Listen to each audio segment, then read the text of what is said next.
Okay. Hello. Hi, guys. How are you? How are you on this fine evening? Fine night? Oh, shit. Something's updating. Oh, it's a deadlock update today. Interesting. My bad for lagging a bit there. My bad. How are you guys today? Or tonight? Not today. Yeah, how are you guys? Kai? Hello. Chloe, Greg. What's it called? Aisla? Hello, guys. How you been? Been, what's it called? It's been a day. That's like forever, evidently. But tired? Just don't be tired, forehead. Just eat 5 energy drinks, can entirely as well. Oh, dude, wanna be good? If they had, like, energy drink gummies. Or, like, caffeine gummies. That'd be pretty good. Imagine being able to just, like, chew on some gummies for energy. That'd be kind of sick, to be honest with you. I would not mind that. That'd be kind of dope. Tired since you woke up at 6 a.m. for class today and you did not take a nap. 6 a.m. is rough. I'm gonna be real. My first 2 years when I was in college, I had to take some 6 a.m. classes or like 8 a.m.s. That shit should not be legal. No, not really. Well, kind of. It was annoying. And granted, like, nowadays, I have to sometimes wake up when I get morning shift. But one, I haven't gotten morning shifts in a while. But it does help when you are doing stuff that early, because then you get your night, at least. The worst is when you have a class that's, like, at 8 a.m. And then after you have, like, an 8 a.m. class, you then have, like, 4 hours in the middle of the day. And then another class. That's the fucking worst.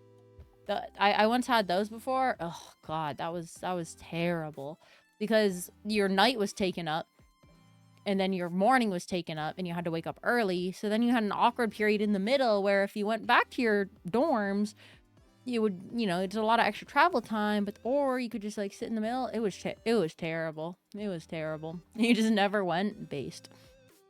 Then my advisor, the latest I want to be at campus was 6 p.m.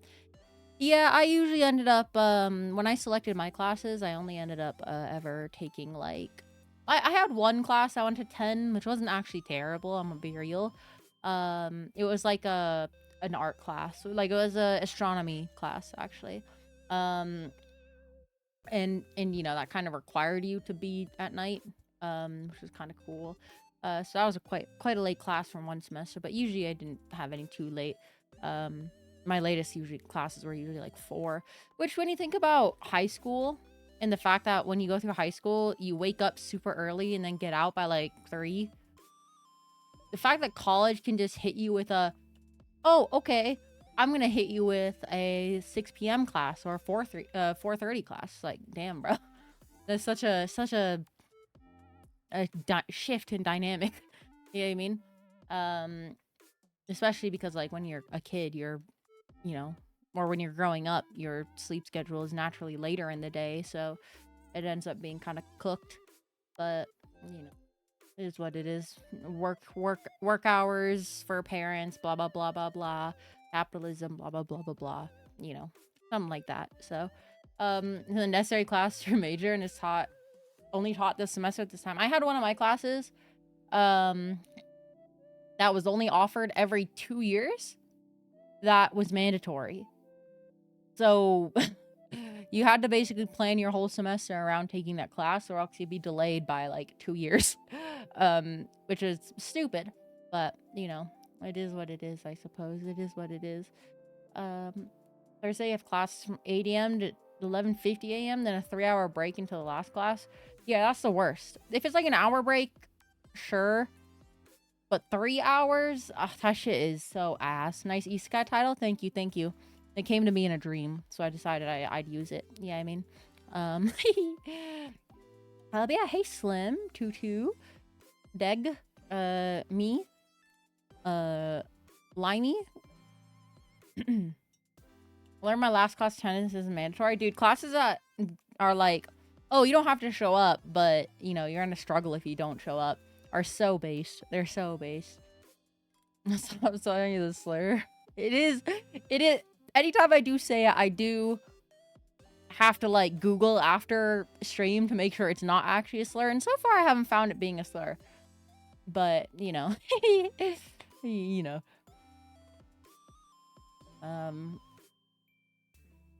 only Roni can call you slurs. Okay. Okay, that's kind of base. Kind of base. Not really, but like kind of base. You know what I'm saying?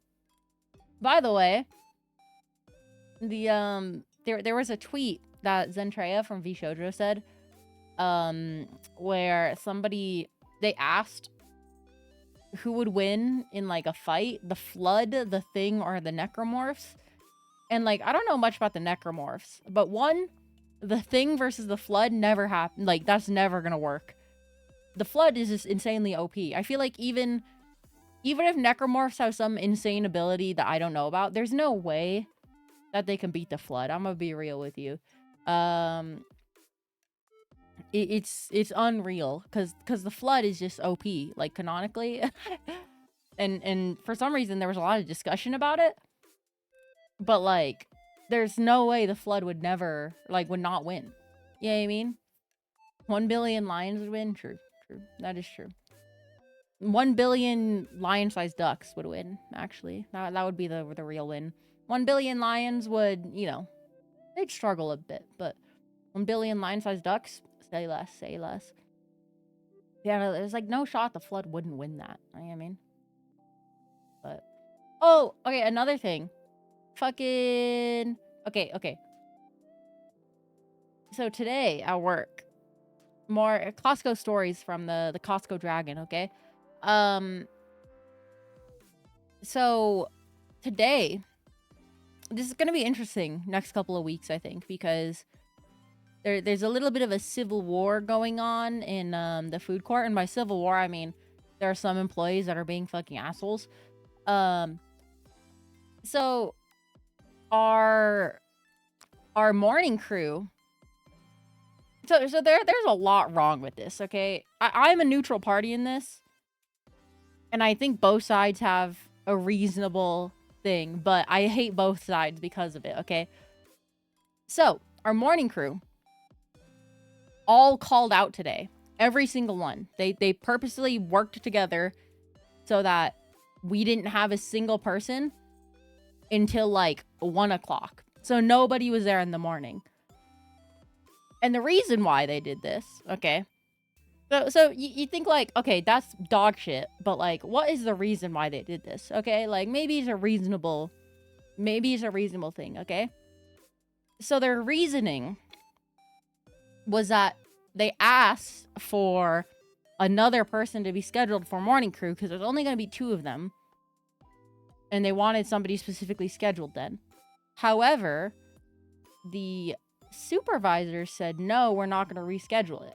So their response was, oh, let's not show up and both call out.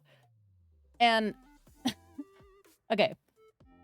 I totally agree with them that there's no fucking way that 2 people should be opening the food court and holding it down for literally like 4 hours before another food court employee shows up. That's stupid.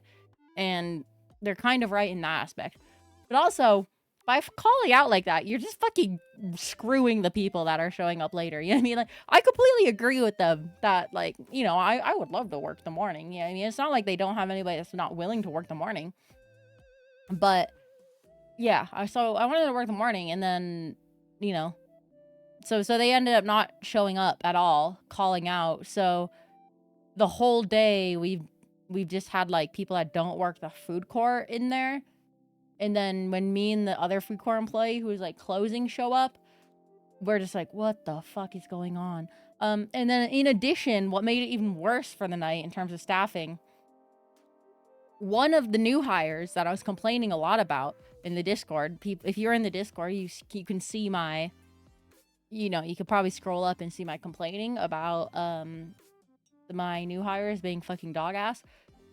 One of them got fired because he called out too many times, and he was bitching with the supervisors about wanting to work in the tire shop versus the food court. So he ended up getting fired because he called out too much. And then one of the other people that was closing called out as well. So we had like, I think 4 call outs in total, and our main manager's on vacation, meaning that our supervisor had to take today off, and we didn't have a supervisor the whole day that works in the food court. So it's like, oh my god. and you could tell the AGMs are fucking pissed. All the like managers are pissed that they did that. And you know, I think,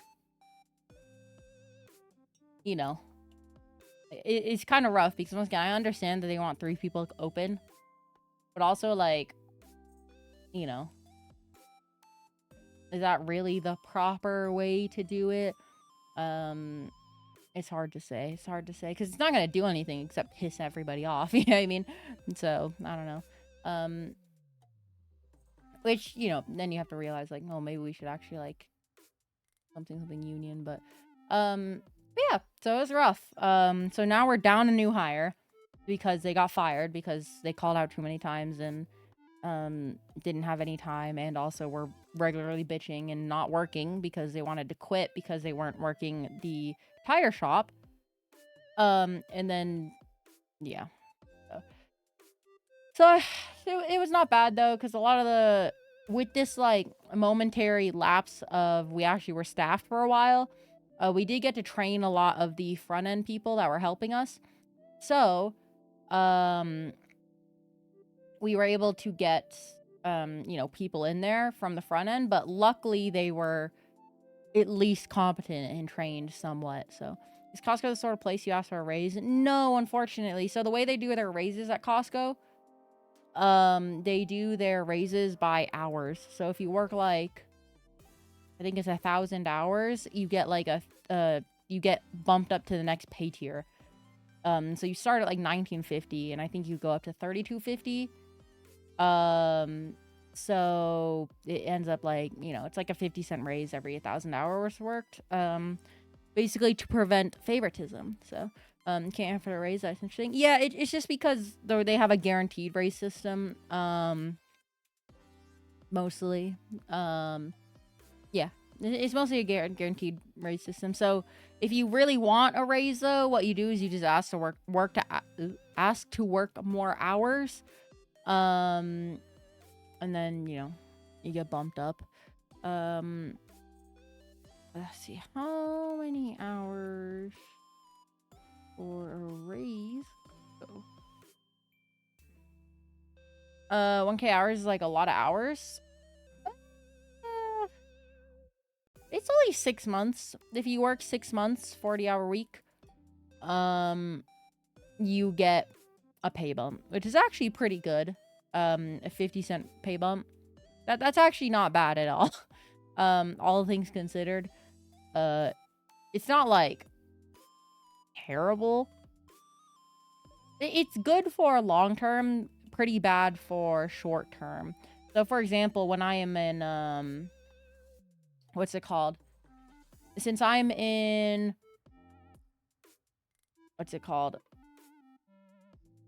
since I'm doing a lot, even though I haven't been working there a lot, it kind of screws people like me. But if you know, if you work there for a long time, you just get paid more for just existing. Fine, I guess you are my little whelp champ. Which is pretty good. Asa, thank you for the gifted. Who got the gifted? Oh, Symphony. Oh, Symphony, let's go. You got the sub. Also, hello, I didn't know you're here. Sorry for getting called out as a lurker, but there you go. You got gifted. Yeah, thank you, Asa. I appreciate it. A whole bunch. Pay bump. Let's go. No, just kidding. No, so yeah. Yeah, I'm part-time, but if you ask to work more hours, they'll generally give you more hours. Up to 40 hours, basically. Because the way you get paid overtime is over 8-hour shifts, or if you work over 40 hours a week. So if you just work an extra day, you can easily get to, you know, 40 hours, and it's super good. So, so yeah, 50-cent raise every 1K hours is actually apparently not that bad. Because once again, it tops out at like $32. So, for example, some of the morning employees, I think both of them are at the max pay raise. They get paid like 32, 33. They get paid $32, $33 dollars an hour for working in a food court. Yeah, I mean, which admittedly the food court sucks, but it's not necessarily something that you would see that's like super high. So there's some good ass money. Yeah. So it's very good. Costco is very good if you plan to stay there for a long time. If you don't plan to stay there for a long time, it's a little cooked, it's a little trash, but no, it's really good. If you can make it past that beginning time, to be honest with you. In addition to having plenty of positions to move up in the company. They have like a giant oh my god. Hello, Sean. Hello. Okay. Dude, I need to check. I feel like it's too loud. Oh, wait, no, it did save the audio. I don't know. But yeah, so $32, $33, really good. For example, the supervisor starting pay. The supervisor starting pay is 31, actually $32.50. So you actually get paid more than a supervisor if you work there long enough. So what? That's like a $20 or it's like a $10 pay bump, $11, $12, say $13 pay bump. So you top out at like 5. You probably top out at like 5 years working there, I think. I think that's how it works, assuming you're getting it every 6 months. So but yeah, so that's how Costco works. You basically if you work there for a while, you get treated quite well, all things considered. And the benefits are actually not bad, especially if you can make it to the full-time benefits. Benefits in general actually aren't terrible, to be real with you. So not bad. It's not bad. So yeah, how are you doing, Sean? How are you doing? Not gonna work 8-hour shifts on the weekend while doing college shit. Yeah, I'm honestly really grateful I never had to work during college, because that would have been like honestly so terrible. I did not. I don't know. I don't like. What's been tough for me personally, but I'm grinding, so I don't like having to focus on 2 different things. I like when I kind of fully immerse myself in one thing. So for example, in college, when I like fully immerse myself mostly in just college stuff, it kind of keeps me sane, okay? But when I have to do like multiple different things, like if I had to work at Costco and college at the same time, my brain would probably explode. I kind of learned this from high school when I was basically doing robotics as a full-time job, let's be real. And then also doing high school stuff. It kind of exploded my brain a little bit, and like, I don't mind exploding my brain for a bit, but it definitely drains me quite quickly. So being able to during college just kind of exist while focusing on college, and then also do some other stuff kind of lightly, like running an esports club and stuff like that, it was not terrible. Obviously, once again, now, so the meme is that I'm in doing the stream stuff, and doing Costco has kind of been shattering my mind a little bit, I'm gonna be real with you. But 1, I really like to hang out with you guys, and 2, the the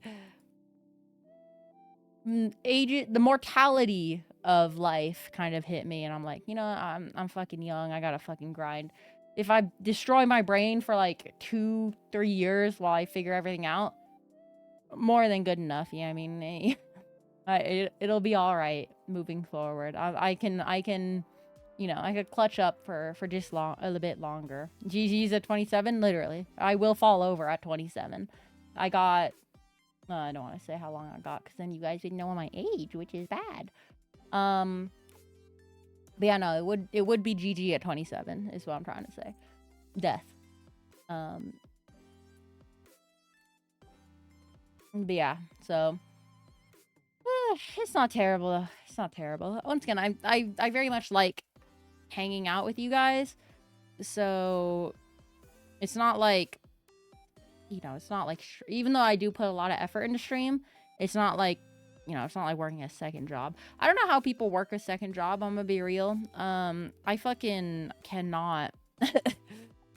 I don't know how people do it. Like, especially at UPS. There's a lot of people who did this at UPS. They would work like a fucking 8-hour shift, or 6-hour shift at UPS, loading like 800 packages an hour. And then after work, go immediately into a retail job. And like, okay, I understand if you need to make money, but fuck, dude, I cannot even fucking imagine how awful that would be. Like, destroying your body at UPS for like an hour or for like 6 hours, and then eventually going to get destroyed in retail for another 6 hours. Like, you couldn't pay me. Like, you know, I mean, you could not pay me to do that. I'm gonna be real. You would be making the bag, so to speak, but like, I don't know, bro. That's like, I'd rather starve. Yeah, I mean, I'd rather starve personally, but did that a few times at work. I'd have classes, go home for an hour to change, then do retail for 5 hours. The classes are different than like 2 jobs though, for sure. Also, yeah, no rope maxing. Instead of rope maxing, got a gym max, become a gym rat. I've been really thinking about this. Okay, you're gonna alert. Bye. All good, Asa. Thank you. I appreciate the gifted, of course. Thank you. Cousin is built different. He got like 3 jobs: 1 construction, 1 waiter, and 1 cook for like a wings place. Yeah, I don't know how people do that. I can, like, I can be that's the Mexican workforce right there. That one guy, the entire Mexican workforce. No. So, like, I'm a workaholic in my own sense. Like, I can work hard and do stuff, but I can't do it if it's just shit. Yeah, I mean, for example, okay, once again, comparing streaming to a job is scuffed, especially because obviously I don't live off stream at all. But let's say, you know, we get to a point where streaming becomes like something I can sustain myself off of. I would not mind, you know, spending every waking hour of my life to work for stream, okay? Whether it be streaming long hours, editing, coordinating, whatever, okay? I don't mind working giga hard if it's something like that. It's something I'm interested in. Robotics is another example. I don't mind. I literally spent more hours at the robotics club in high school than hours at regular school, okay? I spent a lot of hours there. It was concerning, okay? So I can work a lot, but if it's something like retail, there ain't no fucking way I'm gonna have like I can, but I don't know. I have to have like some passion. You know what I mean? It's kind of cooked. But classes was a class where we worked out all the time. That is tough then. Yeah, that is tougher then. For sure. Every second job does it for love. We all do acrobatics because we love it. And if it costs half the week summer camp, then yeah, like, you know, I could be a workaholic, but I don't understand how people can be a workaholic when it comes to what's it called? I don't understand how people can be workaholics when it comes to shit jobs like that, because if anything, it's not time efficient. Yeah, I mean, like, I feel like working as a cook, a construction worker, and what was the third one? A cook, construction worker, and what was the Mexican power hour? And being a waiter, like that doesn't really have like mobility. You know what I mean? I feel like your time would be better spent elsewhere. I don't know. But you got to do what you got to do as well, especially if you have a family. But that's why I would never consider having a family, because I'm not going to try to work 3 jobs while also trying to raise a family. It's just keeping your mind off other shit. Hey, 2 child. Okay, we figured it out. We have figured it out, boys. What the hell, a new fit? This isn't a new fit. It's just me with my jacket and my outer coat taken off. So, look at, there we go. And then, boom, there we go. I will say, I do look quite different. My silhouette is, quite different when I don't have my jacket on here. So there was a conversation at one point. Don't say slut moding. Why is this thing still up? Look, it's not a slut moding. Look, I still have plenty of clothes, gamers. Okay, look, this is just because you have a little bit of a little bit of skin ain't slutty. Okay, it's girl bossy, but it ain't slutty. Okay. No, so there was a Twitter convo at one point where shoulder is lewd. No, it's not. If I was holding some people's hands, then maybe, okay? But I ain't holding anyone's hands, okay? No, so there was discussion on VTuber Twitter, which I try not to browse too much because VTuber Twitter is very dramatic. But like there was a lot of conversations regarding like outline. And if your outline is like noticeable. And what's it called? Oh shit, what the fuck? Okay, wait. Okay, I'm not gonna do it because I don't remember what the wait, let me just probably be like this. Oh, that's the hole. I don't want the fucking background to be wait, pausing. I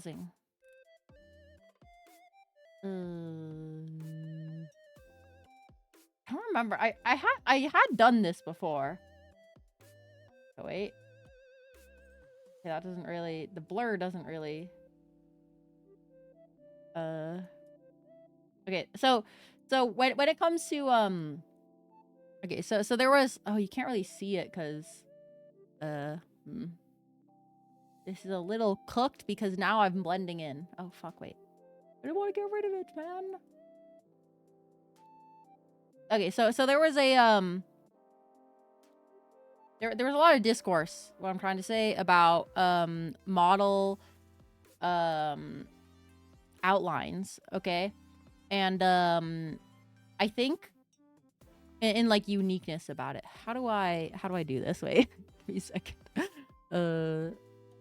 Do I have like a image of just like, what's like an image I can, okay, here, wait. This you should be able to see my backline on this. Okay, here we go. So there's a lot of discourse about VTuber outlines, okay? And I actually think if you put on the jacket and the sword, I have like a pretty unique outline, all things considered.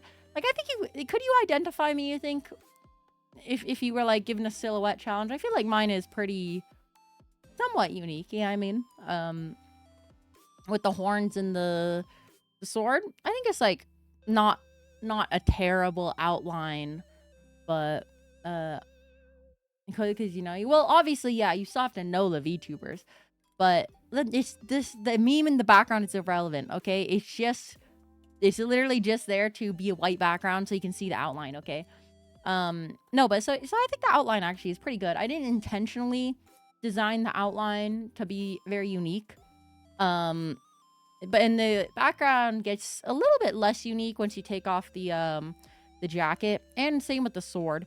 But even then, I think it's like a pretty unique outline still, all things considered. Yeah, somewhat unique, I would say. The random side tangent about VTuber outlines. It looks like you have a massive head. It does kind of look like I have a massive head because of the hair, but I think that's kind of what makes it unique, almost. Especially like with this. With this, it actually looks a lot better too. Because then you don't see. I will say my I do have quite the thin body in the middle, which is kind of good. But the coat makes it really good, I think. Makes the outline extremely identifiable. But why did I have that ready to go? I was just looking through my image folders for random fucking... Here, fine. If you guys don't want to see that, I'll fucking... Here. We'll use this as the background, okay? Yeah, so it's pretty good. If you had muscular arms... I mean, my arms aren't, like, super bad. They're like, toned, but... This is not any better. Fine. Fine. If you want to see peak, I'm just scrolling through my images folder, by the way. Let's see. Where's more peak? I actually don't have too many images saved. I'm gonna be real. But here we go. Here's peak. There we go. There we go.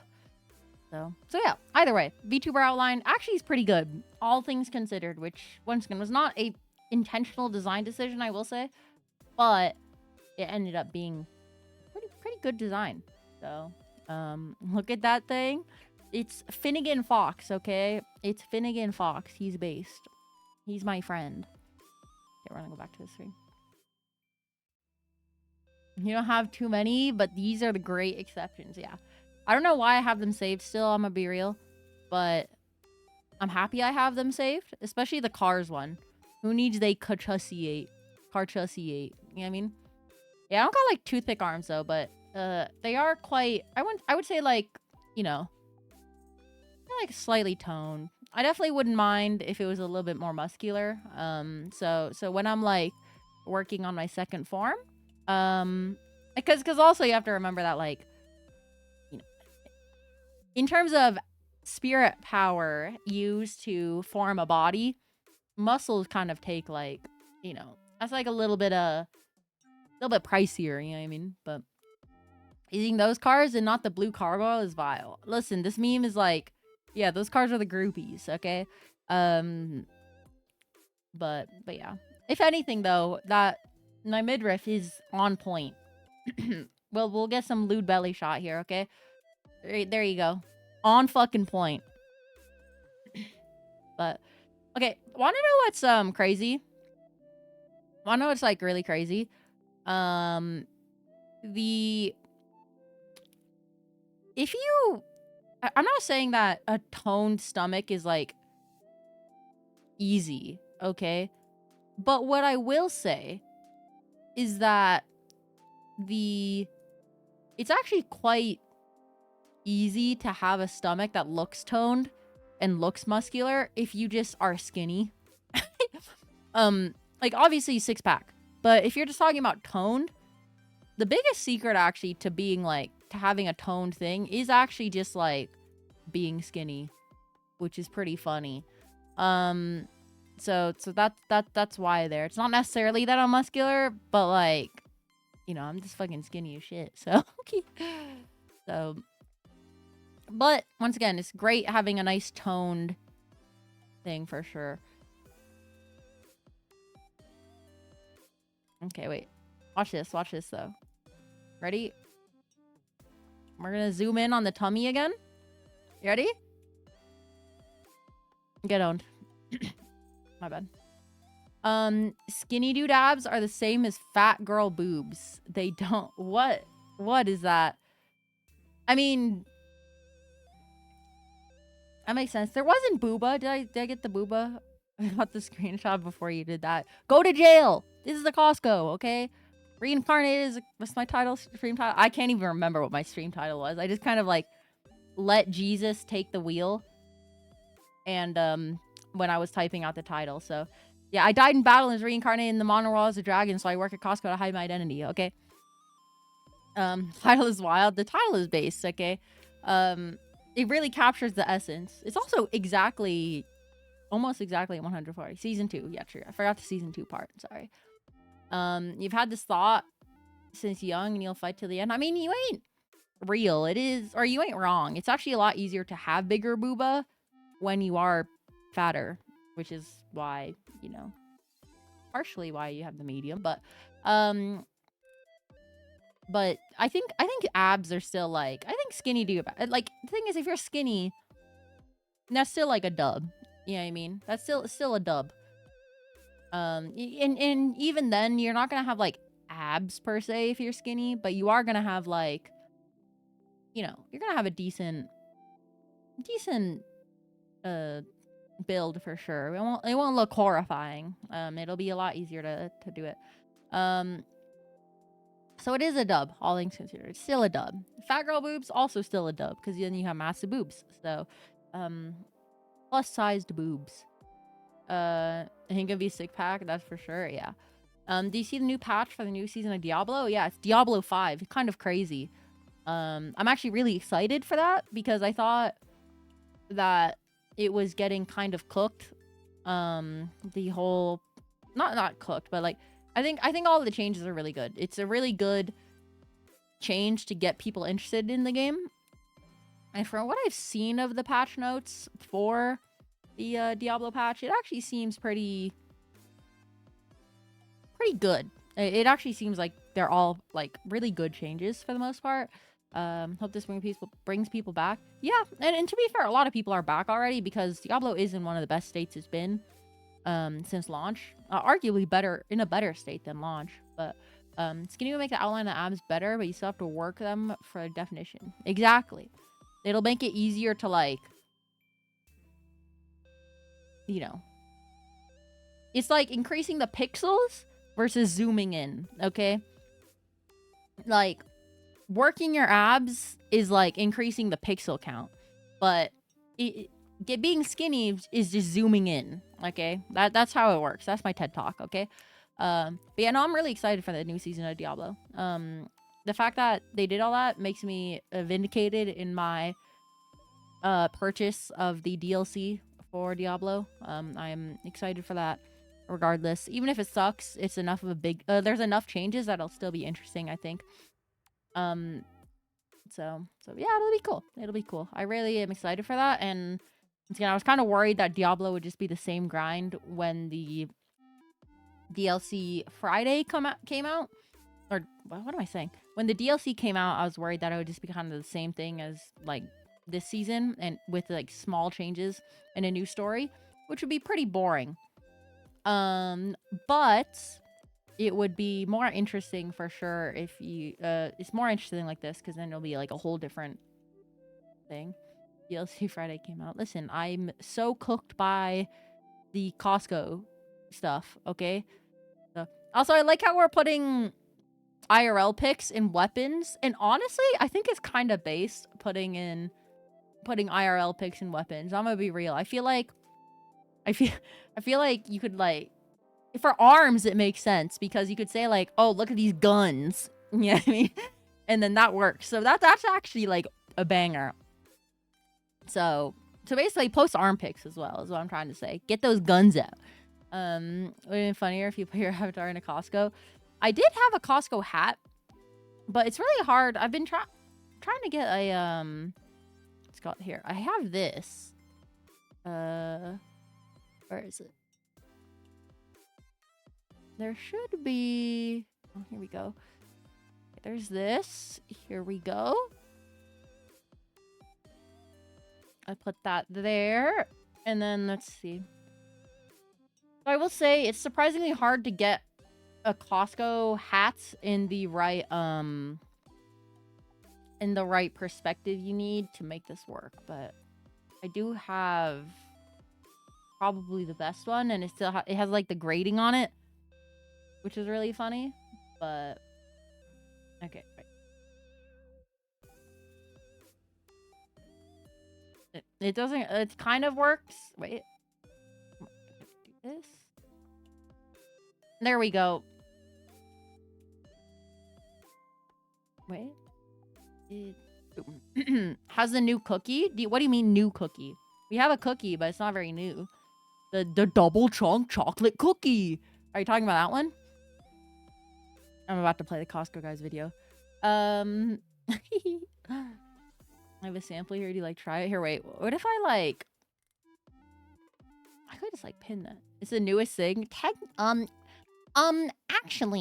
it's not the newest thing at Costco.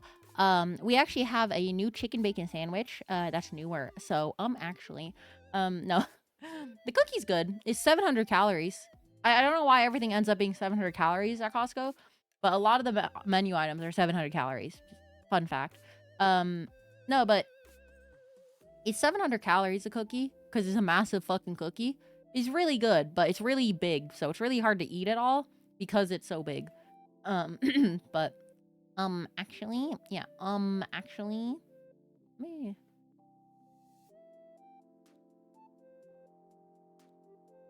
See, like, technically the hat should be like this. But then I'm covered with the brim. But is being covered with the brim kind of based? I feel like this might be based. Dangerously based, even.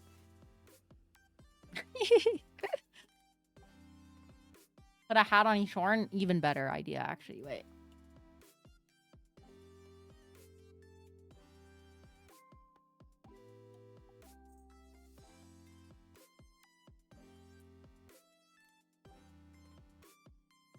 We gotta, like, skewer them. Okay, there's one hat. Mysterious dragon in a Costco hat. Yeah, that's me. That's what they called me in high school. Get another one. You are indeed cooking, Slim. I honestly... I fuck with this. I fuck with this. By the way, I'm not going to mention directly, but you should hopefully get the context of what I'm mentioning. But if you ever do see me in another life, Slim, and you, like, were to do a donation, I would totally call you Slim. Just to be a little TT. But, you know, let me do this.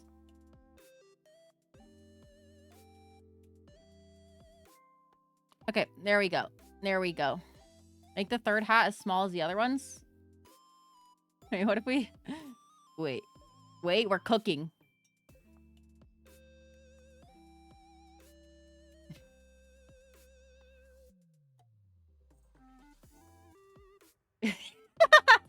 It, like, wiggles with that. Okay. Wait. I've never considered pinning anything to my ahage, but with how much it wiggles...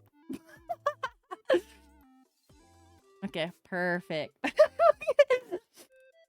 Zoom in and go.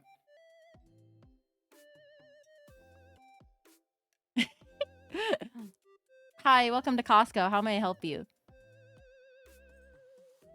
Here we go. Hi, welcome to Costco. How may I help you? Here we actually, okay, wait. We gotta get the sign. Here, we'll put the sign here for now, okay? Okay, wait. Like this.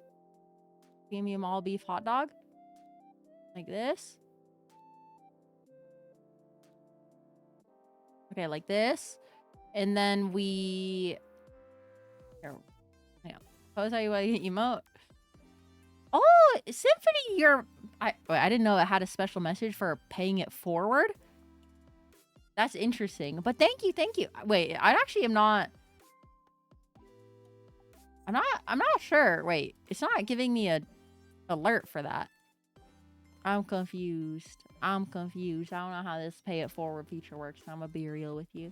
But I mean, this is the pick, okay? This is the pick. Now I think about it, the amount of relish and onion in that picture is vile. Okay, the relish, sure. But onion, no. The onion is like the thing. Women stop shaking around. Sorry, it's my VTuber way, okay? When I yap, I move, okay? That's how it works. Or I could do like real shit. Real shit. Wait, yeah, I don't know how... It didn't give me an alert for the sub, by the way. It's kind of weird. Okay, wait, maybe we do like a... Wait, let me do like a pog face for the hot dog.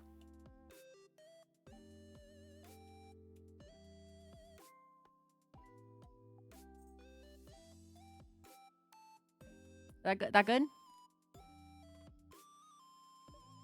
Where we go? Right, the other way.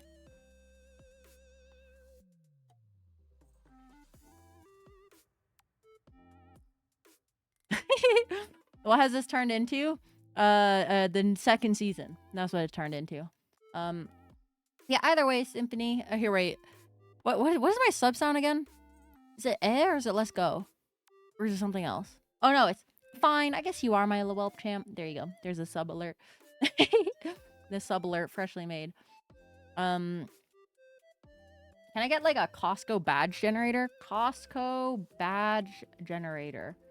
If not, I'm going to go into Costco and ask them to print out a badge for me. But Oh, wait.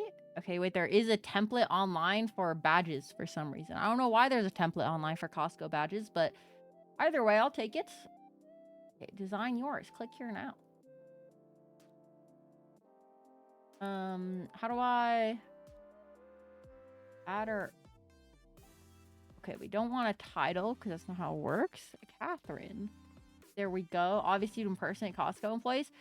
Okay, want to know an unethical life hack? You can actually... Bro, why does it cost $11 to get the bag? Wait, this is for real life. This shit's stupid. Okay, no, so... An unethical life pro tip, okay? Get a Costco hat offline. Or, like, off the internet, okay? Wear the Costco hat. You could probably just walk right into the Costco without them, like, questioning you at all. Realistically, if you walk in with the Costco hat, because the Costco hat is, like, is for employees, you could arguably probably put it on, walk through the front gate, and then be fine with it. Well, okay, that actually isn't gonna work anymore, because they are implementing a scanner system where everybody's gonna have to scan in, including employees, to get into the building. But for like the 2 months while it doesn't exist, buy your Costco hat now. And go into. Can't buy anything. That is true, but you could most likely buy stuff in the food court, as most food courts don't end up checking. They don't check for. You don't need a card to buy food in the food court generally. Some places do. Like I know that in what's it called? I know in the California area, there's outside facing food courts where you do have to scan your membership card before you buy. But after it stops working, the Costco hat is still very drippy. True, especially if you keep like the mint the mint sticker here. This one. Oh fuck! Wait, I didn't want to pull that off. There we go. And if you keep the mint sticker like this one, it's kind of drippy, kind of fresh as hell. Not gonna lie to you. Recore actually checks cards now. If you use kiosk, it makes you scan it. Oh, there you go. Wait, I gotta put this back on the ahoge. Boom. It's actually so fun. It's so fun, so fun. Okay. You send me the emote link. Okay. That's a good emote. We'll see. Okay, here we go. It's added. I think you fucking spelled Costco wrong, bro. Unless you were intentionally doing Costco wrong, but even then, it looks wrong when you spell Costco with a K. I'm gonna be real with you. Add Costco to your collection of BP and Enron hats. Basically, Costco spelled like that on purpose. It doesn't look right though. I'm gonna be real with you. I'll be real with you.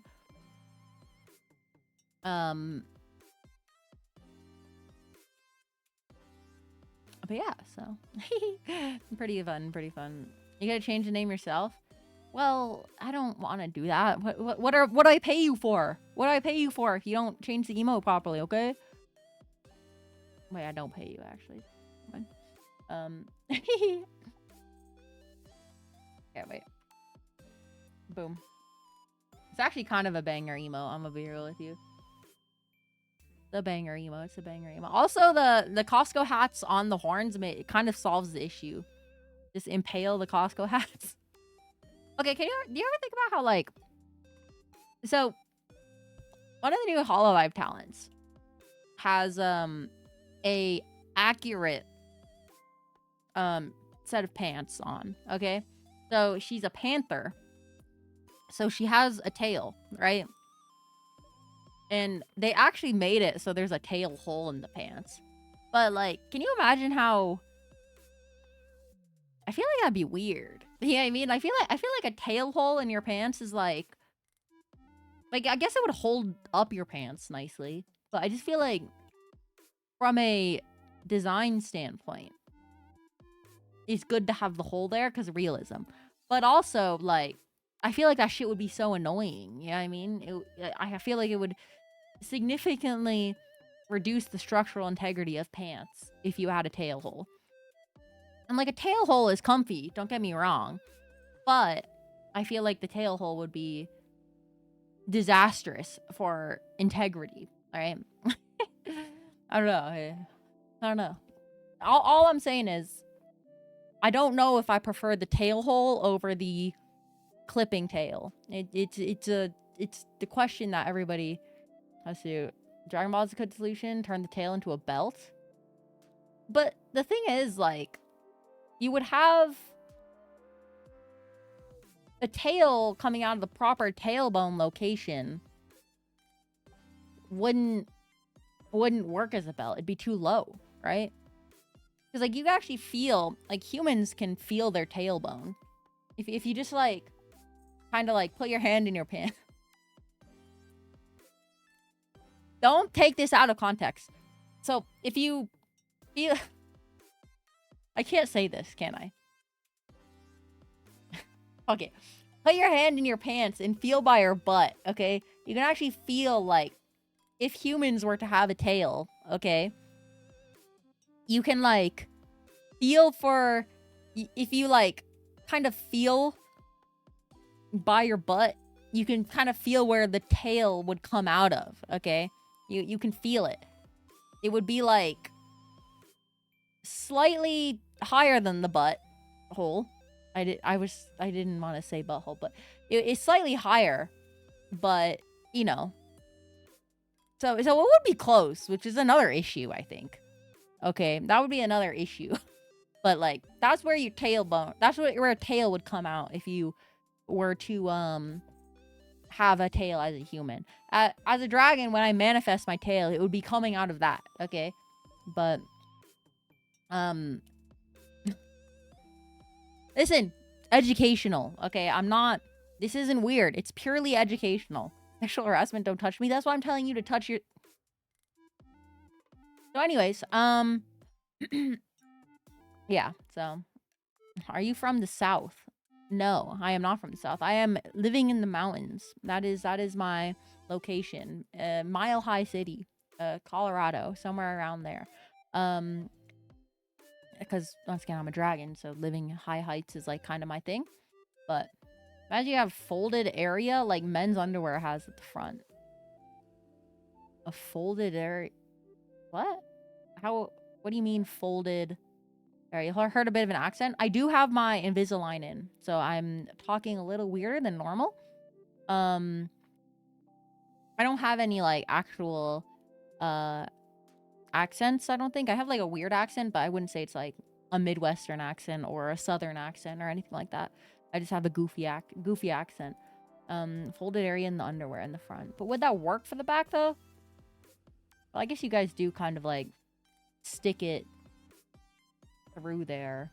So I guess it would work with a tail, which would be significantly more... But wouldn't that... But, like, you guys don't, like, constantly stick it out there. So, like, I feel like no sane person does that, but you can't. So the issue is, though, like, wouldn't it chafe a lot if you, like... Wouldn't it chafe a shit ton? Right? I feel like it would chafe a shit ton. Because it'd be, like, in the folds and shit. But what would the tail be made of? Well, for me, it'd be, like, dragon scales. So it would be, like, I guess, not... It would be hard to chafe dragon scales. But, like, for, like, a tiefling, for example, like, wouldn't it chafe if they had, like, a men's underwear style hole in the front? No? I feel like a tailbone is a little above the waistline, no? It's, like, at the waistline, I would say. Like, almost exactly at the waistline. It's a little lower, but, it's a little lower, but yeah, it's like, I would say waistline. Waistline is, like, a good thing. So you would still have to have pants to, like, work for it. You couldn't, like, I guess you could pop it over your pants, but then your pants would probably be too low. And if you wanted your pants to be low, it would still, like, fuck up your shirt. Which I guess the solution is just wear, like, a crop top and then wear short shorts. But, like, but still. You could just have a society where both genders wear skirts. True. If you are a man wearing a skirt, contact me. No, I'm just kidding. I think skirts are base. Because You can't tell me that, like, a Scottish man... Yeah, like, you can't tell me a Scottish man wearing a kilt doesn't look cool as shit. You know what I mean? So, granted, I'm not a huge fan of skirt. I'm actually not a huge fan of, open legs, to be honest with you. But Gura tail with skirt is atrocious. To be fair, Gura's tail doesn't come out of the tailbone. It comes out of her... Yeah, it comes out of her, you know. But yeah, you can't really wear a tail with a skirt. You would still have to have a hole. Or else, yeah, it would just pop up all the time. But what? Listen. Gura has said it herself that hers is a plug-in type, okay? Just like Coco. It's a plug-in type. That's all I'm saying, okay? Don't say what. This is lore. Hololive lore, okay? Yeah, Coco specifically stated she's taking it out on stream. She's taking out her tail on stream. And show that it's a plug-in type. Which, by the way, crazy bit. Crazy bit. I don't think that would fly in normal Hololive now. But it really does sound like a lisp. Listen. Fuck, I just said it again. Fuck. Her cursor used to be a tail plug. I was gonna say it's not a plug. Because... No, it is a plug, but... No, yeah. That's literally her thing. There's a gun. There's a gun in HoloCure. Or a gun? A weapon in HoloCure? That is just... an Asakoko. So... Listen, guys. Listen, guys, okay? Listen. Hey! Listen! Hey! Hey! I wonder, I think I've slowly... I'm actually kind of rapidly getting confidence for a karaoke stream, by the way. So, I think one thing that's been holding me back for a karaoke stream is I don't know what, like, mic software you use to make it sound not terrible, to add, like, some reverb. Like, I know how to do it in post effects, but I don't know how to do it in, like, live effects. You know what I mean? I don't know. There's probably, like, softwares for it, but I gotta look that up. But I will be honest, when I was setting on my audio for a stream, my brain fucking exploded. I don't... Looking at the fucking, like, graph to see where your stuff peaks and where it doesn't peak, that shit is so complicated, bro. I don't know if you've ever tried to, like... I can see why people get a degree for audio tuning, you know what I mean? That shit is impossible. I don't know how people... It's such a crazy... You know... A lot of crazy shit in there. With, like, messing with the passes and, you know, lowering certain wavelengths so that when you speak it sounds clearer and all that shit. That stuff is so tough. I don't know how to... I did it, but honestly, if I'm being real with you, I don't really know much of what I did. Like, I kind of know what I did, but not too much. Like, high pass, low pass makes sense. But when you're actually, like, messing with your, like, specific points in the wavelength, like at 500 or, you know, like, a bunch of other stuff, it's weird. It's weird. I don't know how... That shit is complicated. So, I do eventually have to set up something for if I were to do a karaoke stream, but the problem is if I set up something for a karaoke stream, I don't know how to, like, add it to a toggle, so I have to learn all that, but, like... Fucking learning, bro. Imagine trying to learn. That's crazy. Yeah. But I'm getting a little more confident. It'll still be kind of cooked, I'm gonna be real, because I still do not have the ability to breathe properly. But I also like how we're saying learning you when tomorrow the whole point of the stream is going to be learning about something I like to nerd out about. But that is a little cringe. That is a little cringe, nerding out about stuff like that. So I can agree with that. You have three holes? I don't know, I guess you... Well, to be fair, your nose wouldn't count. Well, no, it would be two... Wait, did the noses... They come together at the sinus, so it would probably it would probably be more of one hole, though, for getting the oxygen is. So, like, you have your mouth, and then your nose, but then, like, where's the third hole? like your ears. Don't start this. Listen, technically, topologically, your mouth and your nose are the same hole. Topologically. And pants topologically have, I think, one hole. Technically. Pants topologically have one through hole, okay? Like a human who has 7 through holes, or it might be 9. No, it's 7, I believe. I think it's 7 holes on the human body. But you do breathe through your ears a tad bit. Is that real? That sounds kind of sick. I'm gonna be real. That sounds kind of dope. Breathing through your ears, but you're just wrong. I'm not. Topologically, there's actually there's a whole study of the study of holes, and it's called Pornhub. No, it's called topology. Okay, and using topology, a donut has one hole, but like a straw also has one hole. But you put lasagna on top of another lasagna. Is it big lasagna, or is it a lasagna on top of another? It would be a lasagna on top of another, because isn't a big point of a lasagna is that it's lasagna. It's like the lasagna with, or like the pasta with the meat and cheese, and then the pasta on top. It's like a sandwich. So if you were to stack a lasagna on top of another lasagna, you would have 2 lasagnas touching each other versus touching the meat. So I think that's how it works. I don't remember though. Lasagna is already stacked pasta, so here's add more pasta because add mass lasagna. Well, lasagna, it's not just stacked pasta. It's stacked pasta with meat in between it, right? That's like lasagna, I think. I don't technically know what lasagna is, I guess, now that I think about it. Or like, what's the... Okay, yeah, so it has meat in it. But if you stacked one lasagna on top of another one, there wouldn't be meat in the middle, meaning that would be a separation. Because it would... Normally, a lasagna would go pasta, meat, lasagna. But this one would go pasta, meat, lasagna, lasagna, pasta, or meat, pasta.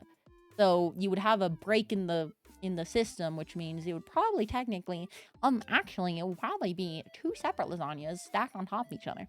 I remember one of my fondest memories as a kid was playing on my Xbox.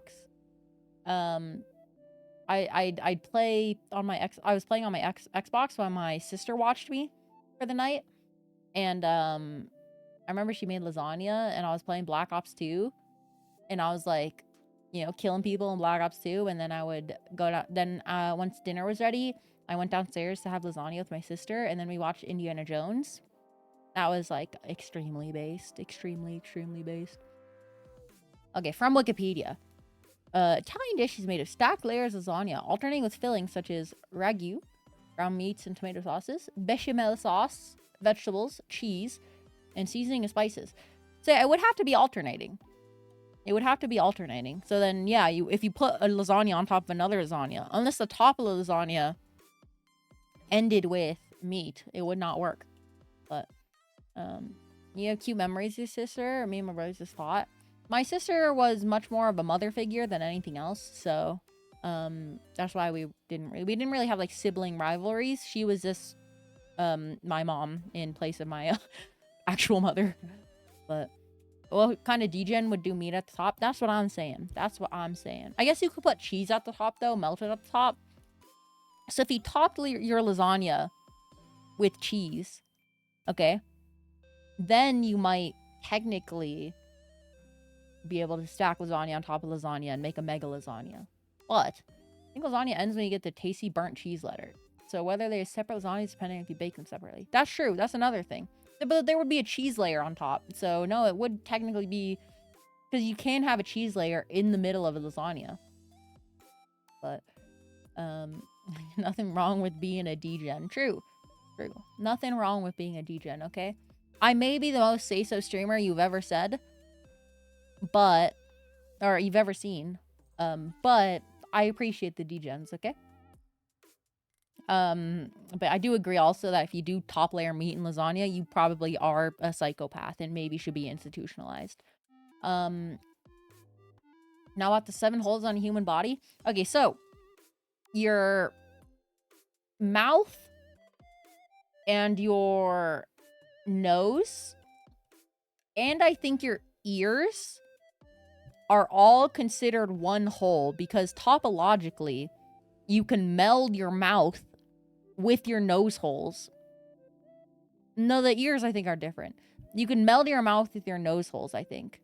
Or wait. Okay, so you have your butt. That's one hole. Okay. You have your ears, which I think is another 2 holes, technically. And then you have your nose and mouth, which makes 5. And then you have your eyeballs, I think, which count as holes as well. I think your eyeballs count as holes. However, any piercing you get that goes through your body and skin adds another hole to your body. So if you have like 5 piercings, then you're actually technically at 13. 7 holes on your body is the factory default setting, okay? And then some people are born with a genetic altercation that makes it so they have another hole in their eyelid, kind of by their tear ducts, which is like another through hole, which is a actual hole as far as topology is concerned. So some people are born with extra holes because of that. So there you go. Factory default setting 7, but there's also a misprint where you can get more than 7 holes, and then if you add extra holes post factory, you can have more holes. So every pore is also a body hole by any reasonable definition. A pore is not a through hole. That's the thing. A pore is only a dumb hole, they call it. It's the same thing about how a cup has no hole, technically. A cup just has a dumb hole. A cup doesn't have a hole because topologically, if you were to squish the cup down, there would be no hole. So that's called a dumb hole. Also, hi, new deck. So yeah. So that's topology there for you, and it is scientific, by the way. I'm not just like speaking out my ass. This is like a scientific study. So, for example, your question of 3 roads converge into 1. You don't consider them 3 separate holes. Actually, you might consider them 3 separate holes. 1, 2. Yeah, those would still be 3, I think. Because if you were to flatten it out, there would be extra holes into the side that would have an exit. So I think it is technically 3 holes if you were to do that. Study done by which sociopath? It's a field of topology, okay? There's a great Vsauce video on this. This is where I'm getting all my info. But for example, a donut is the same as a coffee mug. Because if you flatten out a coffee mug, you can actually make it into a donut. Oh, wait, here's the image. This is the perfect image. Wait. Why is it called topology joke? It's not a joke. It's not a joke, chat. This is extremely real information. Okay? Where is it? Downloads. Okay, look. See? So, a mug, the actual mug part of it isn't actually a hole because you can just deform it continuously without cutting. That's the big thing. If you cut something, it's 2 holes. If you have to cut it to make it meld into a different shape. If you can almost, if it's like clay and you can kind of mold it without cutting or ripping, then it's still considered 1 hole topologically. So as you can see, it turns into a donut at the end there. But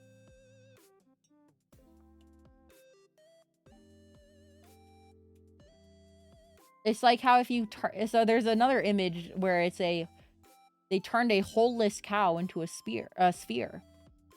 Which doesn't make as much sense. I'm gonna be real with you, but that's how it works. That's topology, okay? So as long as you don't cut, it'll be chill. What? Here, I'll show you. Look.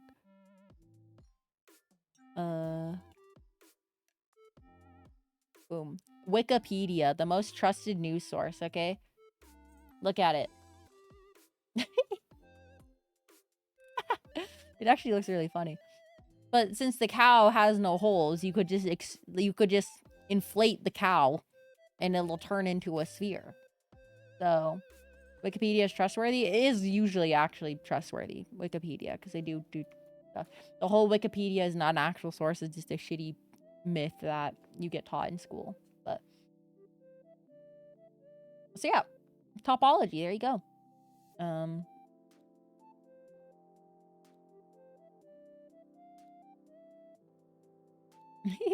I do think, let's call it. So I think if you, the reason why I'm pretty sure the human body has 7 holes is because I remember in the Vsauce video, they turned the human body into a menorah with the holes they have. So, and a menorah, I think, has 7 like candles. If you ever meet somebody who claims to be a topologist, I will beat them with a rock. They'll just like turn that rock into a stick to dodge it because they're topologists. Kind of based. Yeah, political articles, bad.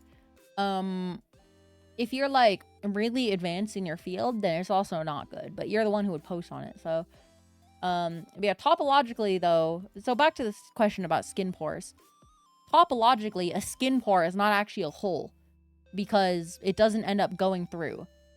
So yeah. There you go. There you go. 7 holes, human body. You don't count the pores. I think the way it is I think there's 2 in each eye for the holes. And then you have, obviously, the mouth. And then the butt. So 2, 4. Then you have the nostrils and the ears. I think. Something like that. I forget, though.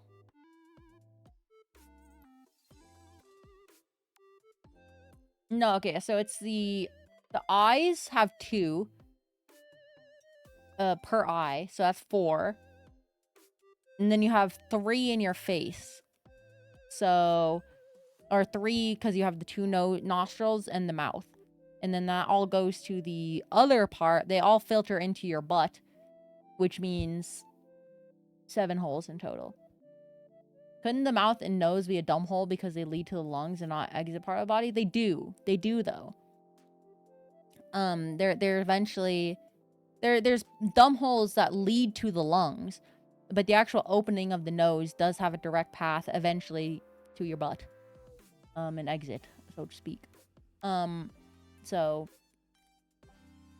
Just because it all connects to that central thing. Here, wait. We can watch the video. I think it's, if you think of it, it's a pair of jeans, I think he said. Okay, yeah, so it's the mouth, the anus, left nostril, right nostril. And then your lacrimal punctums by your eyes. Upper left and lower left. So that's 4. Oh, wait. And then, so yeah, then you -1 the total holes. So since it's 8 total holes that I just listed, you -1 because exit, and then boom, you have 7. So here we go. Let me pull it up. We're just watching. We're React streamers now, okay? Look at.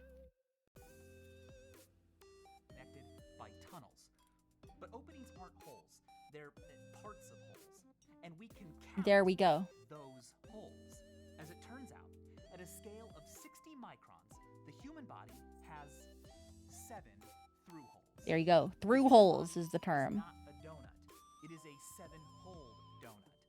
This Their eye sockets holes. The eye sockets aren't, but there's stuff in there that does count. the GI tract, the mouth, anus. So Now into this we roll half of the other orifices.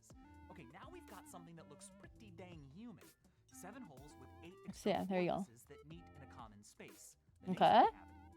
If we squish yes, they all meet in the nasal cavity. towards the tunnels, we'll notice that our 7-hole And then we have a donut human is menorah. biologically equivalent to 4 pairs There of you go. pants sewn together at the waists. 4 pairs of The pants. body isn't a donut. It's a bodysuit for a spider. Okay, to finish, let's make 2 of the legs the nostrils and Okay, there you go. tear ducts, 1 the mouth, and inflate the material into the form of a head. Now let's inflate the boundary of the final tube into the shape of a body with its opening in the rear. There you go. And then boom, you have a human. There you go. 7 holes. Is a 7-hole donut. There you go. Then he says, or is it? And then talks about some other shit. The human are pants. Humans are 4 pairs of pants sewn together. Or wait, was it 5 pairs of pants? No, it was 4 pairs of pants. 4 pairs of pants sewn together for a spider. That is what a human is. Yep. There you go. There you go. And then eye sockets would technically be dumb holes, actual sockets. But then once again, the tear ducts count as that hole because it does connect to the nasal cavity. If I glue 7 donuts together, does it count as a human? Does it have rights? Oh no, now we're getting political. I believe that my 7-hole donut is a real person. Then again, would any 7-hole item be a human? So could I just like... Well, no, because then again, not every human has 7 holes. Because if you're missing tear ducts, for example, or you get piercings, that's another hole. So, not every human has 7 holes. Most likely, every human has a varying amount of holes. So, conversation reminds you of whether a straw has 1 hole or 2. Straw has 1 hole, topologically and scientifically, because topology is the scientific study of holes. It counts as, what's it called? It counts as 1 hole. Also, the vagina would be a dumb hole because it doesn't connect into the GI tract. It would be only goes in. So, but then again, actually, though it does, I think, eventually technically connect. No, it connects to the liver, so it'd be different technically. So it might. No, it would not. It would be a dumb hole. It would be a hole that doesn't have an ending, so to speak. Yeah, it connects to the kidneys. So, it would be different. It would be different. Just like how the pee-pee doesn't count. Yeah, I mean, though topologically, the pee-pee and see, you could say pee-pee and it doesn't sound lewd, but I feel like not lewd, but like it doesn't. I don't know. Vagina has just like a crazy word, bro. Model look different. I don't mean the hats. Don't say I'm slut maxing, okay? Don't say I'm slut maxing. Fine. I'm taking away. There you go. No more. No more. No more. No more. No more belly. You lost your privilege. Could say coochie. Coochie is actually the word. Yeah, coochie is the vibe, okay? No, vajayjay sounds like I'm slightly perverted. But coochie is a fun word. So the coochie and the pee-pee. So there we go. Victorian era couldn't handle exposed ankle. Good thing we're not in the Victorian era. That's all I'm saying. That's all I'm saying. Pussy sounds so vulgar. Pussy, I think, is a... Okay, if you're referring to that part as the pussy, that is just weird, I think. I think that's just odd. But if you use pussy as shit talk, is base. Yeah, I mean, like, the amount of times I said, don't be a pussy. Yeah, that doesn't sound vulgar.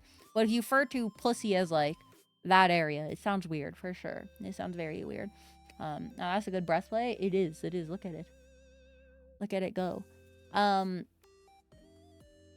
Yeah, and I'll just let you guys know that there is... this is not the accurate representation of my size, okay? because it's a breastplate, meaning it has a little bit more, you know. Are you trying to tell us your ankles are modeled? I mean, yeah, technically. Look at we got the leg, and then we kind of have like, you know, there technically are ankles there, yeah, but they are in armor. So armor with a lot of scuffs on it, by the way. If you look, something people don't know. But look at, there you go. Look at all those slashes on the armor. Kind of nuts. Kind of nuts. Are the feet rigged? No. Well, okay, what do you mean by rigged? They, like, move. But are you saying, am I moving my feet like this? No, because that's the difference between a 2D model and a 3D model. Because tracking a 2D model's feet would be near impossible. I don't think there's any live 2D software that doesn't do anything head and hand related. I think that's as far as we've gotten. I think we've gotten facial tracking for live 2D and hand tracking for live 2D, but not arms, not legs or anything else. But Nine Santiago, thank you. Oh wait, not Santiago. Why did I say Santiago? Santiago, thank you for the follow. Welcome, welcome. New whelper. Who this? But you got your ass beat so much that you got put on the ground. What do you mean put on the ground? Those are just like random cuts from, like, you know, climbing shit or you know, grazes after getting swung at. So that's like kind of the thing. And I would show you the scratches on the chest plate. Okay, fine, wait. Fan service, here we go. Look at, there's some scratches here. I'm zooming in so much so you can't really interpret it as anything else. But like, there's also some up here. And it's obviously been buffed out and repaired. Obviously, when I get hit with the fucking sword, it doesn't look like that. But, you know, when it buffs out, that's how it works. Underboob scratch is kind of crazy. Listen, they're armor, okay? What's my Coliseum record? Undefeated. Nah, I'd win. Someone made a little star. That was not intentional. I just realized something so base that I can do. One issue that I had with this emote was I was too small. But if I pay to win, there we go. Nah, I'd win. See? Undefeated. Just like in the JJK manga, I am undefeated, and I said I'd win, so I'd win. Did my avatar come from MetaQuest? No. Nothing involving MetaQuest. My VTuber model was made by the lovely Baked Death 42 and rigged by the amazing T-Red Cat Music, which you can find in my credits. My mama and papa, so to speak, and VTuber speak. Their links are in the credits, and highly recommend both of them. They are very good at what they do. So, especially great price too, all things considered. VTuber models are fucking expensive. That's the issue that a lot of things have. But once again, I really like Bake's art, honestly. Bake's art is incredible.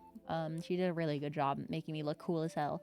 So, you want to use that? What the fuck? Yeah, get owned, idiot. Pay to win. Get pay to win, idiot. Look, I could even use it on something like Pot Friend. There you go. Pot Friend. Voice matching him also well. Well, it is me. So, no. Yeah, no, it just happened. You know what I mean? I came up with a lot of the initial design, but do this IRL? Okay. There you go, I'm doing it. Yeah, you can use the emote. You just not... No, there's a streamer. Yeah, I'm doing it right now. You can't see because, you know. You can't see my arms wiggle. Look at this. Wiggle. Dude. I need to start attaching stuff to my AHA game more. Seeing the Costco hat wiggle is actually so unbelievably based that, like, it's just so based. Extremely based. Extremely based. Yeah, so that's that. Let me just fucking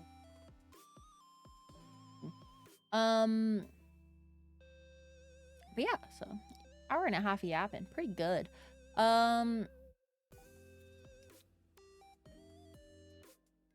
Also, I just realized you said O, and then since I have 7TV as an O, it's kind of base. Costco food tier list when? I could do a Costco food tier list right now. Wait, do they even have? They might just have one. Costco food tier list. I actually can. I have tried every single item, so and I know that it's been made properly. So, let's see. All these are like old food court items. So that's the issue.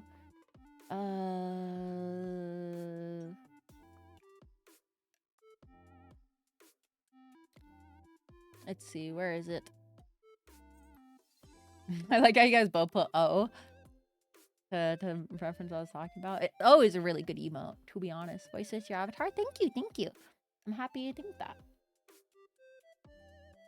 Okay, we're just gonna have to like, let's see. We're gonna have to do it live, okay? We're gonna have to do it live. That's not the right screen. What the fuck am I doing? Okay. Okay. Costco food court tier list, okay? We are going to perfectly ignoring you. Unfollowed, unsubbed. When did I ignore you, huh? Huh, buddy? Huh, buddy? Also, what's funny is I probably never ignore anybody in chat. I actually see a lot of your messages. I just forget to respond. Because, yeah, I don't have the best memory. Okay, so.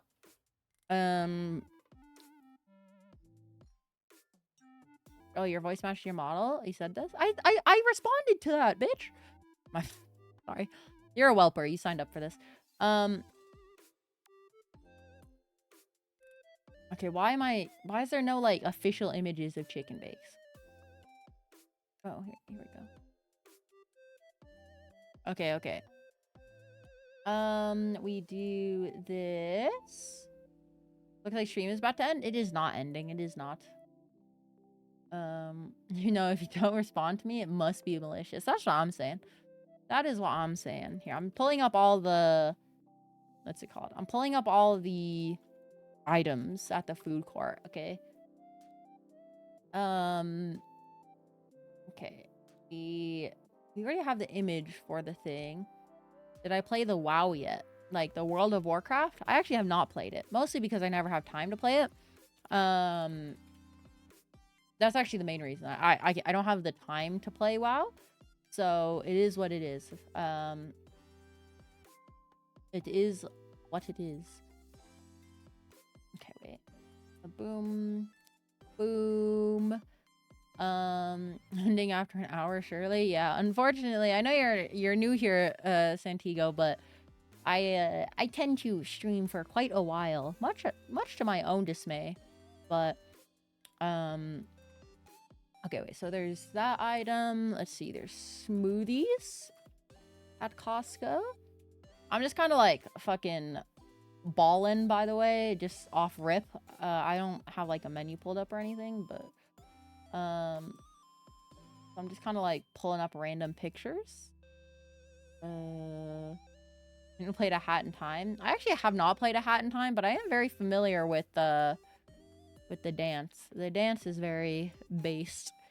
Okay, latte Costco.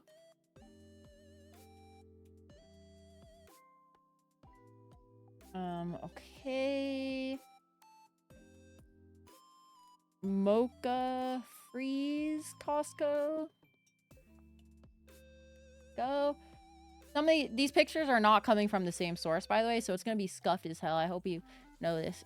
Chicken bacon sandwich Costco. It's a very fun game. Apparently, one thing I learned is that apparently A Hat in Time is a platformer. I always thought it was like a top-down puzzle game. I did not realize it was a platformer. That's kind of fucking wild to me. Yeah, I never knew that.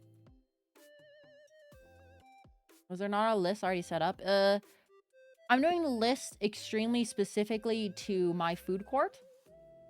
So I have to pull it up. There's some, but they don't have, like, they're not updated lists. Double chunk chocolate cookie.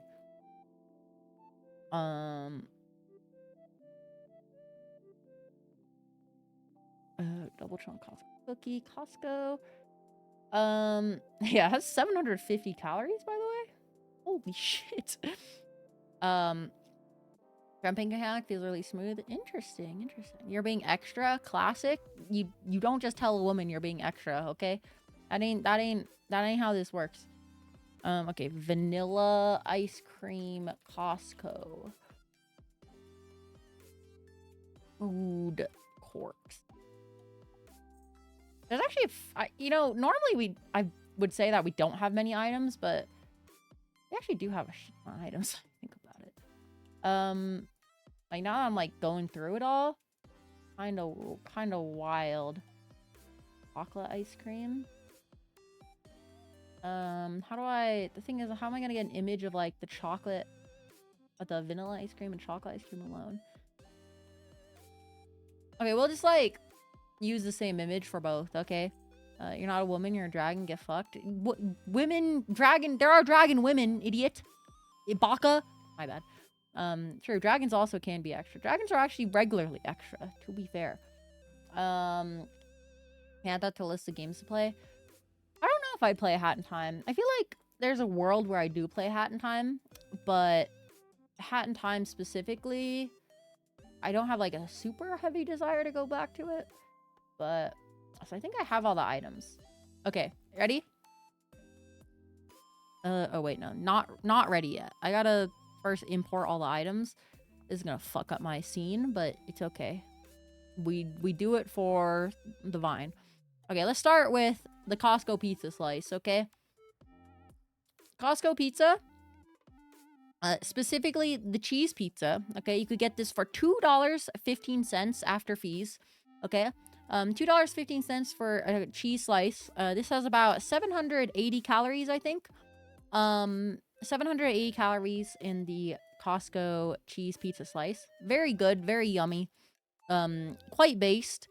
A lot of cheese, though. We put 1.8 pounds of cheese on a standard Costco pizza, which is 18 inches.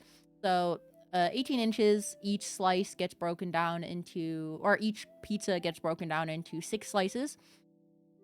So, a sixth of an 18-inch pizza with a sixth of 1.8 pounds of cheese on it. That is how much it is. That's why this is more calories than our pepperoni pizza. 1.8 pounds. Quite a lot. Almost 2 pounds cheese. Almost. A pound and a half, roughly. But very good. Has the intention to instantly kill a lactose intolerant person. The intention is that if you eat like 2 in a row, your arteries instantly clog, killing you. Sometimes it's too oily for me. The cheese does get very oily. That is an issue. I would say... Wait, I just realized I gotta like... Also get... Here, I could change this. We do...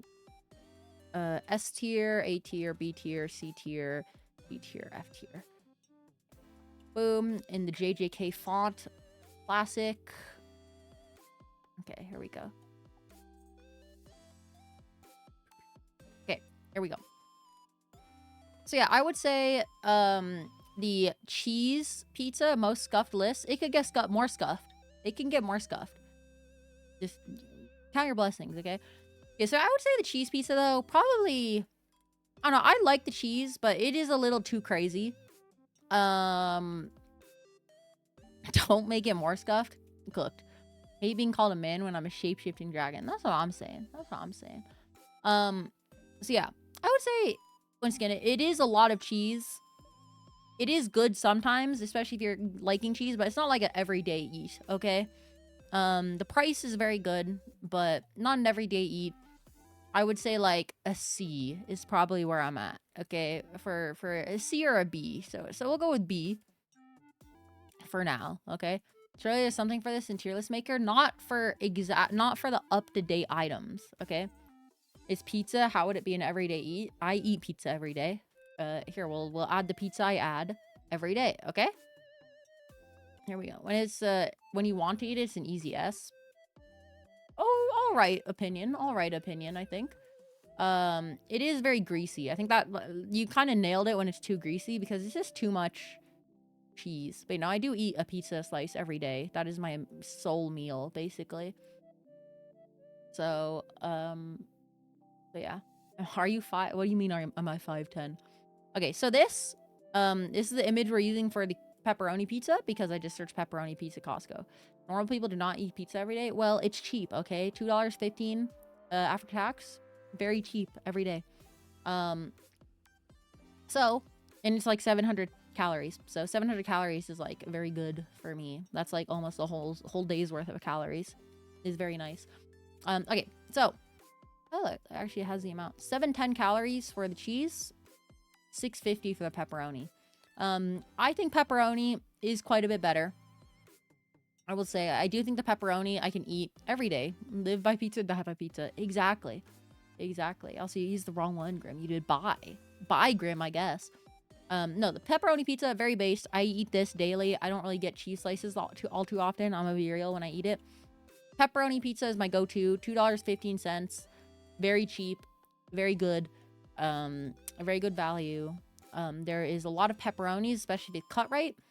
So there are 60 pepperonis on an 18-inch pizza at Costco. 60. So each slice should have about 10 pepperonis, which is pretty good. Pretty good. 10 pepperonis, a good amount. It's not too cheesy. Right amount of cheese. We put 14 ounces of cheese on a pepperoni pizza. We put 14 ounces of cheese, and then yeah, the cheese is 1.8 pounds. I would say though this one is quite based. Honestly, probably S tier in my opinion, because once again, I can eat this every day. Big pepperoni fan. Also, hi Charo, hello. Big pepperoni pizza fan, so we're gonna put it in S. You can't really see it because the list. Wait, what if I just did like made this a little bigger? See, what I could do is I could just go to tier list maker, upload all these images, but that's like a little too much effort. I'd rather do it scuffed on stream. Yeah, so honestly, I think out of all the options in Costco, I think for me personally, pizza is an S tier, okay? Pizza is definitely the pepperoni pizza specifically is S tier. So there we go. Okay, next item. Let's do something a little different. We're gonna save the hot dog for last, okay? Because the hot dog I think is a little cooked. So okay. Let's go with the smoothie, okay? So the smoothie, I actually really fucking like the smoothie. It's, I think, $3.15 after taxes and fees. So pretty good pricing still for a pretty good smoothie. The iPod picture, I don't know. It does look like it though, doesn't it? It's a very old picture. I don't know where I got this from, but it is the smoothie. So we'll take it. So iPod or early iPhone. Oh no, it does literally say iPod in the corner. Who the fuck took a picture of their Costco smoothie on an iPod? That's insane. Wow. Okay. iPod picture. Who would have thought? Either way though, smoothie, very good. I actually really like the smoothie. It's nice and tart. It's an acai mix. It's an acai mix. That's the flavor of it. So it's like it has a little bit of zing to it. But the amount they serve it in is actually kind of good. That smoothie must be kind of gross by now. Yeah, this specific one would be kind of gross. So we do like a big scoop of like the acai mix, which is like the fruit, and then we put like a frozen fruit topping with it, and then we blend it. Overall, I actually really like the smoothie. It's a little pricey, especially compared to like the drink, which is 75 cents. And you get free refills. But I do like to get the smoothie every once in a while. It's pretty good. It's just the right amount as well, I would say. That's one thing that these cups that we serve the smoothies and ice cream in, it's just the right amount in my opinion. So I would honestly say, yeah, it's quite cheap for a smoothie overall. For Costco, it's a little pricier, but it's not too bad. So we're actually gonna put it in A tier because I fuck with the smoothie and I eat it every day if it was a little cheaper. To be honest with you. So that's our A tier, I think. So yeah, A tier smoothie, pretty good. Next we'll do the latte. Okay. Now, so here's the issue with the latte. Okay, I don't like coffee. That's the thing. I fucking hate coffee. I cannot drink coffee. It is gross. It is terrible. So personally, it's actually an F for me, just because I don't like coffee. There's a lot of caffeine in this thing, okay? Like a shit ton of caffeine. And it has milk. So if you don't like milk, but it's still very coffee tasting. Latte is too sweet about halfway through. That's the thing. I've heard it's very sweet. Honestly, it's a pretty good coffee though, if you like coffee, especially sweet coffees. So I'll put it D, just because I'll put it D just because I think there are a lot of people. We do sell a lot of these. But I don't know. I've tried the latte before. It's too coffee. Too coffee heavy. I would put it in F, but just for the sake of, I think it is kind of good in terms of coffee, I'll put it D. Regular coffee would be F for me, okay? So, but if you like coffee, I think some people might put it at a B or an A. Somewhere in there, if you like coffee. So there we go. Also, Costco's cost paunchy at this point, giving free advertising. Listen, Costco is a vibe, okay? Costco is a lifestyle. Welcome to Costco. I love you. That's the classic line, okay? Unchristian amount of sugar. I've never heard somebody refer to it as that, but that's kind of based. Okay, here's the other version of the latte. So we're gonna have some variations. The ice cream is gonna be kind of complicated because we technically have 6 ice creams. No, we have... Wait. 9 ice creams? Yeah, there's 9 ice creams. So that'll be kind of cooked, but we're just gonna yap about it and then put like an overall ranking for the type, okay? But because I don't want to get 9 different images, I'm gonna be real. So this is basically what we do is we do a pump. It's about 10 ounces, I think, of chocolate. Like the chocolate fudge that we have. You pump it around the cup, and then you pour the latte in. That's all it is. You just pour 14 ounces of chocolate, and then you put the latte in. I've actually tried this one a lot, and I've actually been able to drink this one. I'm gonna be real. So I'm probably gonna even sweeter, evil stuff. See, for me, that kind of offsets the stuff. Also the cups are like... Also, it might not be 14 ounces. It might be like fucking... It's definitely not 14 ounces. So it's cooked. 14 ounces. I didn't mean 14 ounces. It's, I think, 1.4 ounces, which is why I said 14. I think it's 1.4 ounces. I think. Yeah, 14 ounces is a lot. So, but honestly, it's super sweet. If you don't like sweet coffees, it's bad. For me, it's still at a D tier, but probably slightly ahead of the regular latte, just because it tastes less like coffee and it's chocolatey, so it's good. But yeah, people complain about it being too sweet.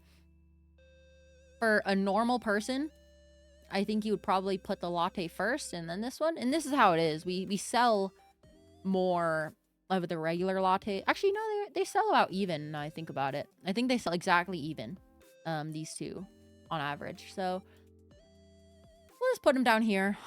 Some people might prefer one or the other, but it depends on how you like your coffee, I guess. Fudge is kind of shit. It's not like real fudge. It's actually pretty good, the fudge, actually. The fudge we have is actually quite good. If it was warm, it'd be better, but I think it's quite good. But yeah, so here you go. Latte and the fudge, same category, okay? We'll put that there. Okay, next. And the mocha does cost a little bit more. I think the worst thing about the mocha, I think the mocha is actually a scam, because you end up paying like an extra 50 cents, I think. for just that amount of chocolate, which is actually pretty cooked. Yeah, it's pretty cooked, I think. Like 50 cents for the chocolate, I don't think is like super worth it, but because we only do like 1 pump. The ice cream, when we put the chocolate on the ice cream, we do 2 pumps. So it's kind of cooked. Okay, let's do something that people might think is healthier. This is the chicken Caesar salad. Rotisserie chicken Caesar salad is technically the full name for it. People like to get this item if they want to be healthier and eat lighter. However, this has 700 calories as well. So when people get this to be healthy and it ends up having the same calories, it's kind of funny. The pic looks fried. It's a thumbnail for a YouTube video, I'm pretty sure. Like 90% sure that's where I got it from. So it's a little fried. I mean, it's a Caesar salad. It's not the best Caesar salad because they don't get a lot of dressing. Healthy version is 700 calories. Yeah, like calorie wise, it's not. If you're eating light, it doesn't make sense. If you're eating healthy, it makes more sense. No, I mean, it's a Caesar salad. It could use more Caesar dressing. That's why I never get it, because the Caesar dressing, it's a very low amount, unfortunately. You do get a good amount of chicken with it. However, the biggest issue, I think, is that it's really expensive. I think it's like $7 for this, which is insane to me. It's like $6.99, $7.99, something like that. It's really expensive, all things considered. So the chicken looks uncooked. Let's go. It's the rotisserie chicken. It is a little red here, but Caesar is really good. So if I had more Caesar salad, I'd like it.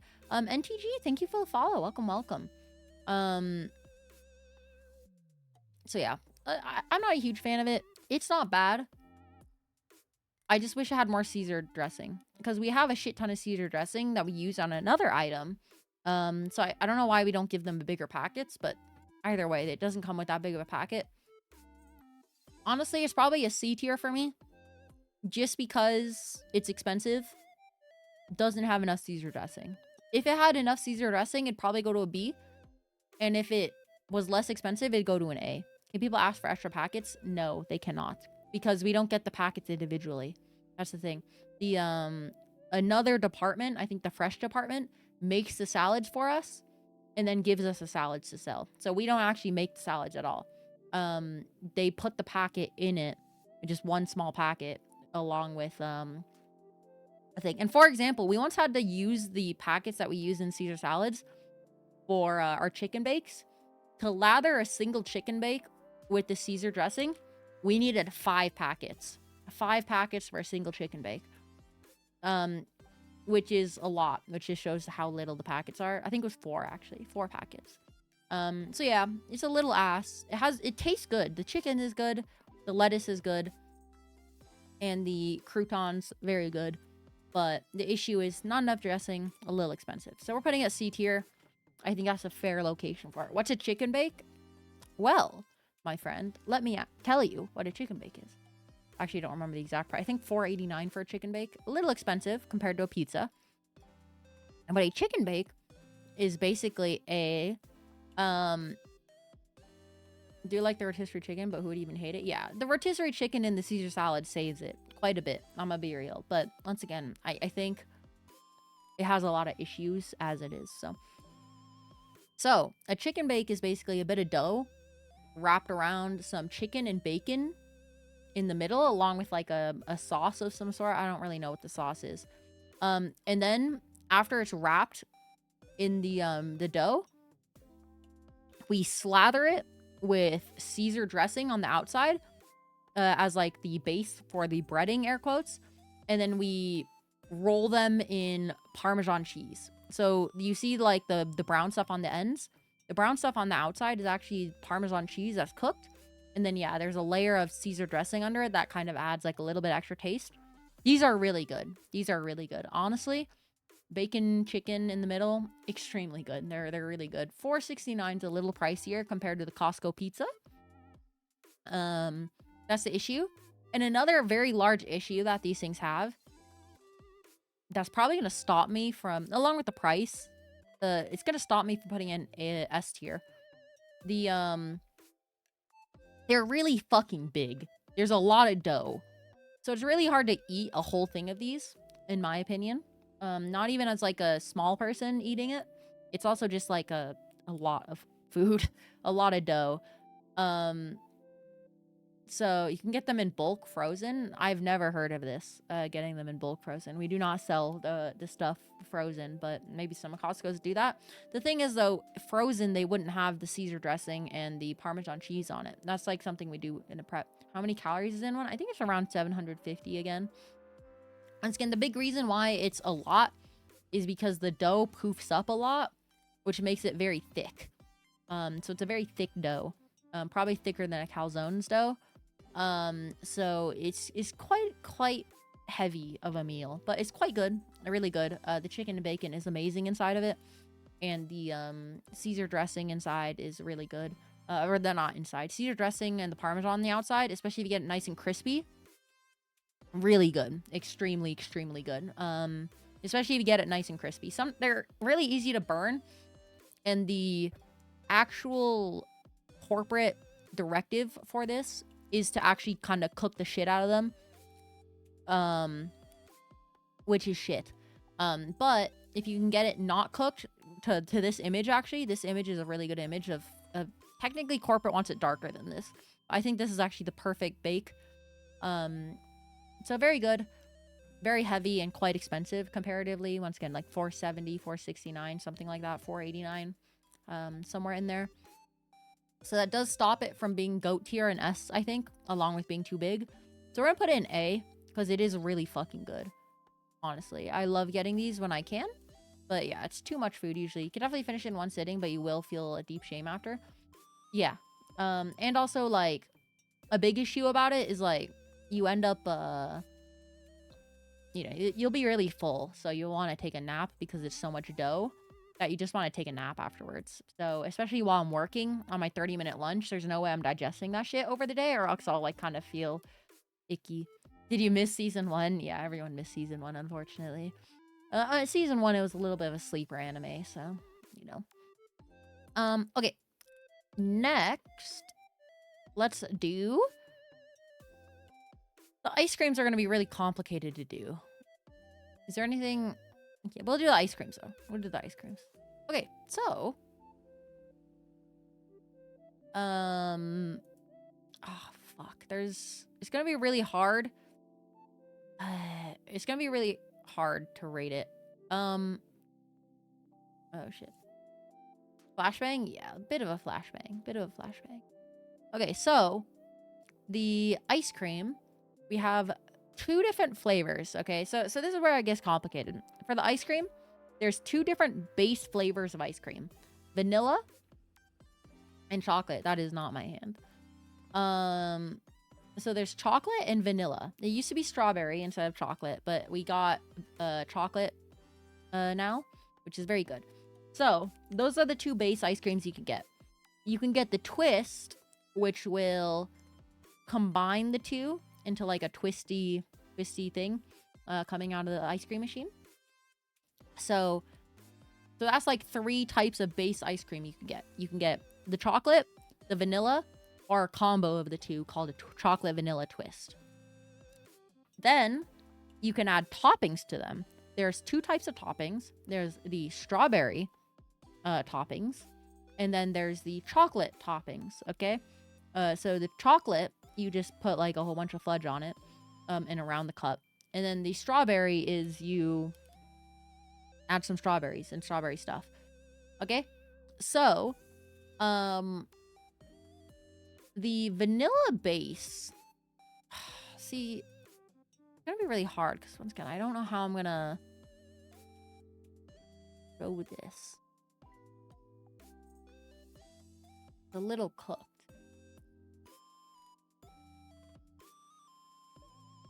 Wait, this looks like a good image. This also looks like a good image. Wait. Okay, yeah. So this is not gonna be visually represented super good, but we'll do the chocolate and then the strawberry, and then I'll just tell you my opinions on the base ice cream. So the strawberry sundaes. Okay, so we're gonna be rating the strawberry sundae. I actually really like the strawberry sundae. Papa Dragon always gets the strawberry sundae anytime we're at Costco. It's quite good in my opinion, actually. I really like it, especially if you have like the right amount of ice cream. The vanilla with the strawberry, quite good. The chocolate with the strawberry is also not bad. I think the strawberry is the strongest out of the strawberry topping or the chocolate topping. So I would actually put, honestly, like if it's a well-made, because that's the thing, this does require a bit of making. If somebody doesn't put the right amount of strawberries, or they don't swirl it around the cup with the strawberries, so you get these nice like strawberry streaks throughout it, it gets a little cooked. And not everybody does that because they're stupid. When I make it look way better with this than this. I'm gonna be real with you. So I'm going off of how I make it, and I make it super picturesque, super good. Okay, I think it's actually in the A tier. They're pretty cheap. I would say the ice creams as well, which is quite good. It's not like a daily eat, but it does taste quite good for what it is. Strawberry is not for you, too sour. It is a little sour, our strawberry, but I actually like that part about it. I'm gonna be real with you. So yeah, but the strawberry topping, strawberry sundaes, we're gonna put an A, because I think the strawberry sundaes are quite good in general, actually. I really like these, and Papa Dragon likes these, so much so that Papa Dragon will always ask me when I'm coming home, not at 10:30 at night, if I can get him some, driving home. So, yeah, very cheap too. Very cheap, $2.50, $2.65. What's it called? $2.55. I think after fees, or $2.65, I think, something like that for the sundae. So very good price. A lot of ice cream. It's actually too much ice cream sometimes, but it's quite good. So A tier for sure. Next, we have the fudge variant. Not going to talk too much different about it. We're not just like talk too much about it, but the fudge is actually too chocolatey. The chocolate with the vanilla is not bad. With the chocolate is actually better. It sounds like it'd be too sweet, but our chocolate ice cream. Have you guys ever had Nesquik? Nesquik chocolate milk? Our chocolate ice cream actually tastes like Nesquik chocolate milk. It's really good. It's really good, okay? I'm a big fan of our chocolate ice cream. Probably more than our vanilla ice cream base. I wouldn't just get regular vanilla ice cream. However, I prefer the vanilla ice cream with the strawberry, but I actually prefer the chocolate with the chocolate, oddly enough. But overall, I think the chocolate is too sweet in general, just the fudge, for me. And also, most people generally get the strawberry by sales. It's a good chocolate sundae, though. I'm gonna be real. The fudge doesn't mix in nearly as well as the strawberry stuff, though. So,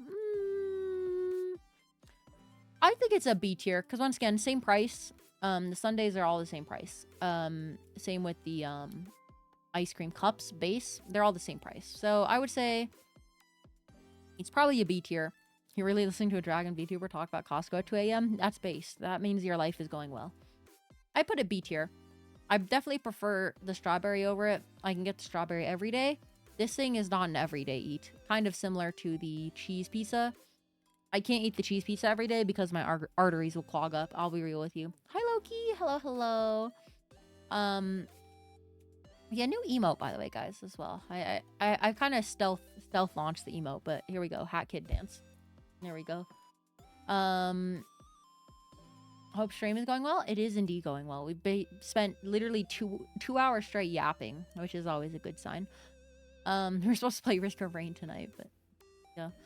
But yeah, so I would say the chocolate is here. And then I will say, in terms of rating the actual ice cream's base, they would probably be all be B tier, to be honest. All the ice creams are B tier. Like the regular vanilla, regular chocolate, regular twist. I would say the strawberry, or I would say the vanilla is actually worse than chocolate in my opinion. I actually think the base chocolate is really good. So I'd probably put it like chocolate, vanilla, and then the chocolate vanilla twist. That's probably my list. I don't like the twist because I just like it when it's one flavor. So if I were to add like the individual ice cream bases, that's what my list would be. It would be chocolate, vanilla, and then chocolate vanilla. So there you go. That's the ice cream placed in the list. So far, not bad. So far, not bad at all. We have a couple more items. I think we have the cookie and the hot dog left, right? Yes, the cookie and the hot dog left. Okay. Here's the double chunk chocolate cookie. Wait. Costco, guys. Double. Eat with the Costco guys, AJ and Big. Oh fuck, that's like I just want a sound clip.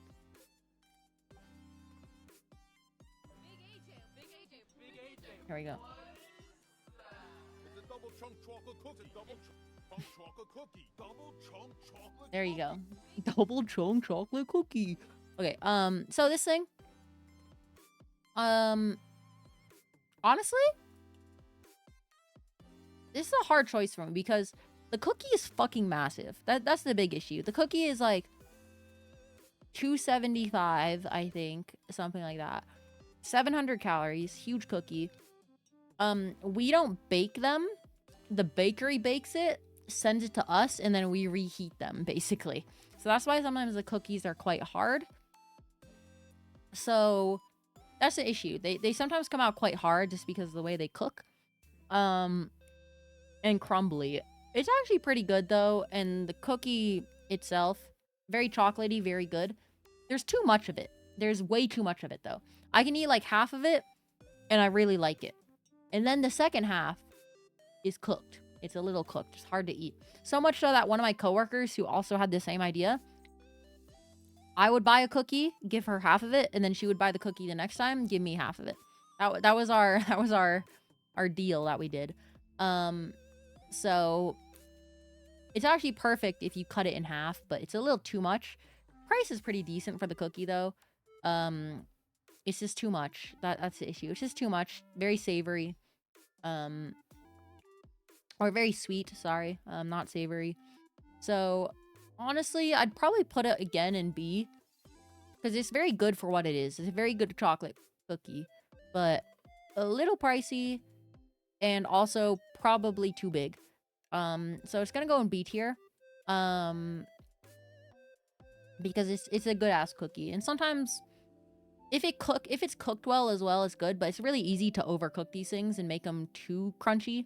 So that would put it down to C tier, but it's definitely a B tier, I think. Also, what are the guys' relationship to Costco? Are they getting paid to do that? No, I think they just make their whole identity based off of Costco, much like a lot of Americans. I mean, imagine making your whole identity based off of Costco. That'd be kind of fucking cringe if I'm being real. Like, I don't think making your whole identity off Costco is... Okay, it's not my whole identity, to be fair. But, to be honest, this is actually a goated camera angle for the tier list. So we're gonna stay up here like this. Cringe as hell, Costco cat, literally. Okay, I think we're at the final item.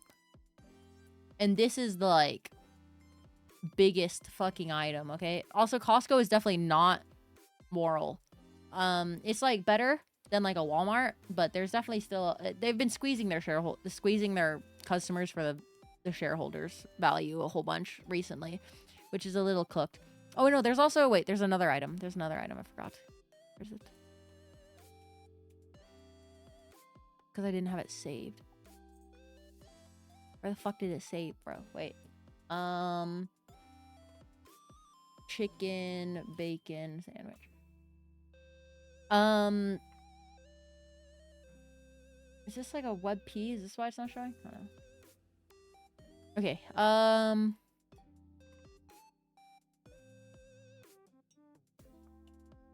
wait, where is this shit saving, bro? Oh, it's saving as a GIF. So stupid. Maybe a good image? That'll work. Oh, JPEG. Here we go. Yeah, no, but I mean, Costco is still, I guess, a little moral, but once again, it's a corporation, so they're not that moral. But yeah. So okay, so here is the newest item. This is the chicken bacon sandwich. It's basically like a bacon, lettuce, tomato, but with chicken in it. It's also got cheddar. And then the bacon comes in like bacon bits in a sweet chutney. Okay, you guys are giving it a lot of shit, but honestly, it's actually it's pretty good. I wouldn't say it's really good. Okay, so this is where I get more value out of this because I work in the food court. Okay. The bun is quite good. The bun is really good. The cheddar, very flaky. Overall, it's actually very good. When you combine the whole thing, if you get a bite with the bacon and the cheddar and the chicken and the lettuce, it's actually really good. It's actually also quite big. As you can see, it's like the whole size of the plate. It's a little expensive. It's $6.99 pre-tax, so like $7.80 or $7.50 with taxes and fees. So, I mean, baseline, okay, I will say it's not like the most amazing thing, and it reflects that in the sales. It's good. It tastes good, but the issue is there's not enough bacon, so you get bacon every bite. You only get bacon on some bite. Oh, there's also Dijon mustard on it. The chicken is pretty good. The cheddar is pretty good. It's pretty good. Honestly, it's extremely good, in my opinion. The lettuce is okay, usually. Tomatoes are quite good. I like it. Okay, the bread. The issue with the bread is that it's not cooked. So this isn't cooked. It's not warmed up. It's a cold sandwich, which is the issue, I think.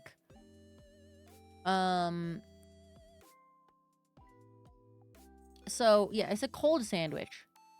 Not like cold, but it's like room temperature. Okay, the bread is room temperature. We don't store it in the fridge. Everything else is like chilled, but not like cold. And I think that was actually the biggest problem with it. Baseline. Oh, whoops. Baseline, this thing is probably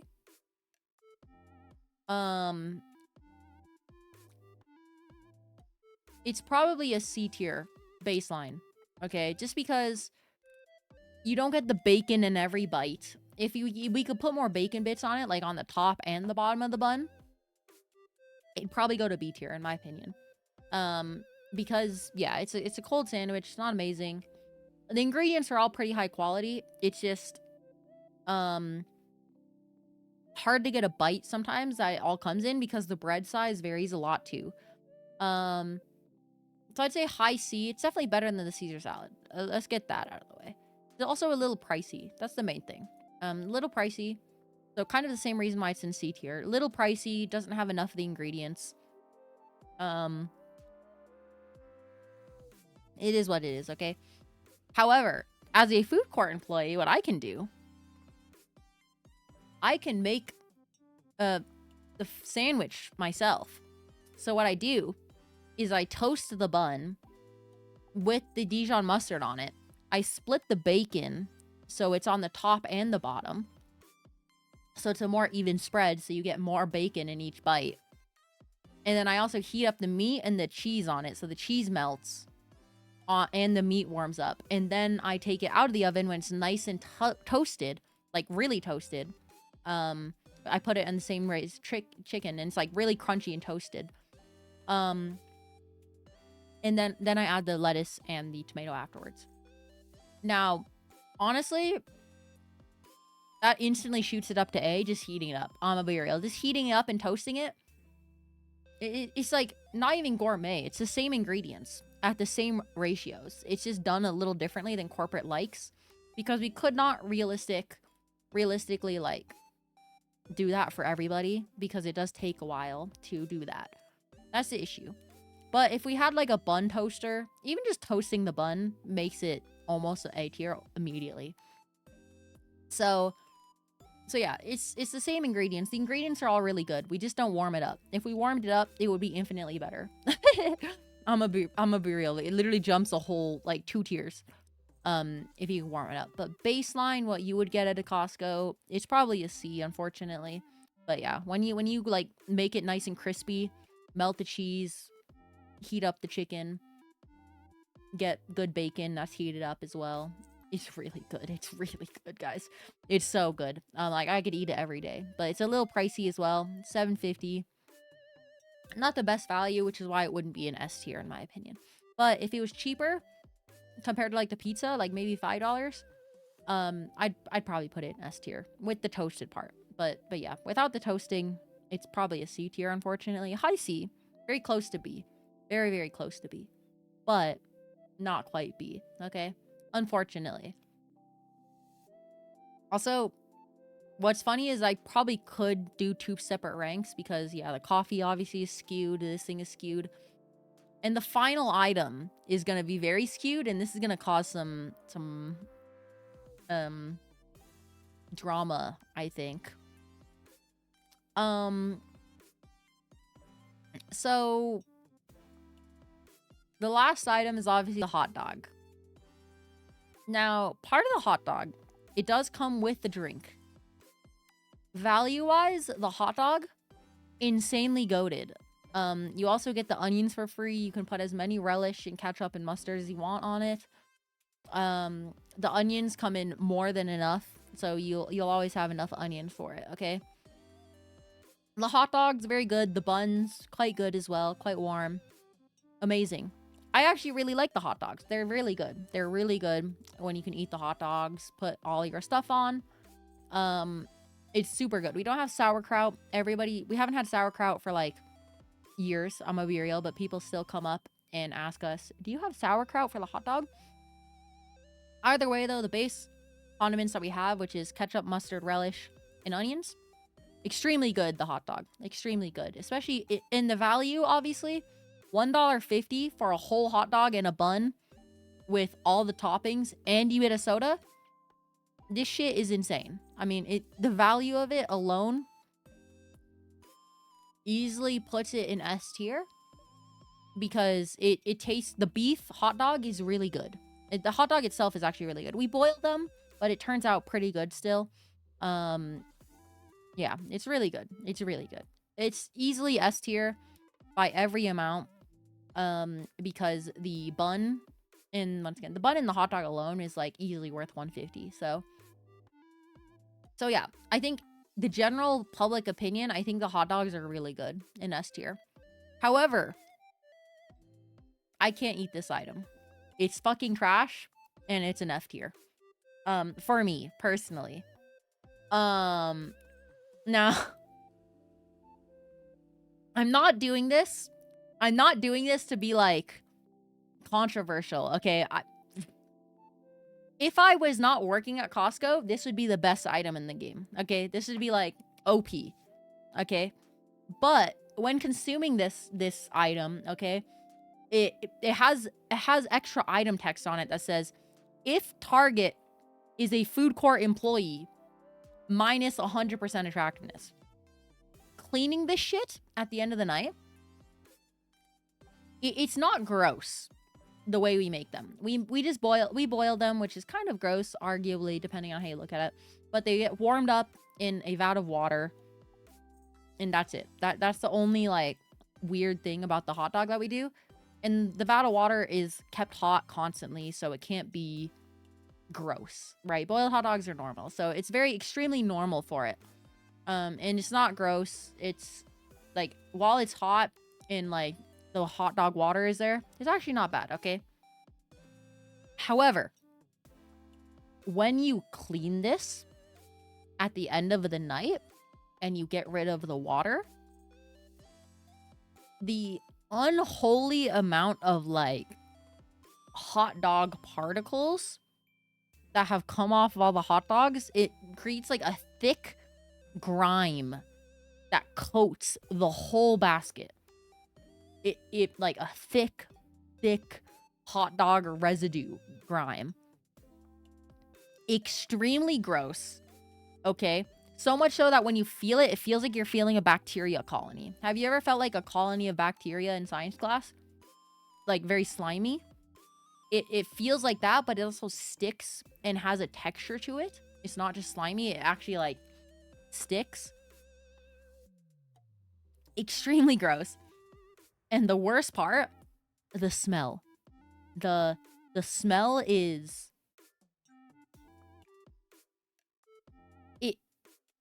I have a pretty good like constitution when it comes to stuff like that.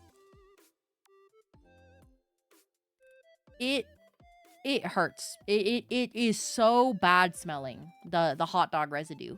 And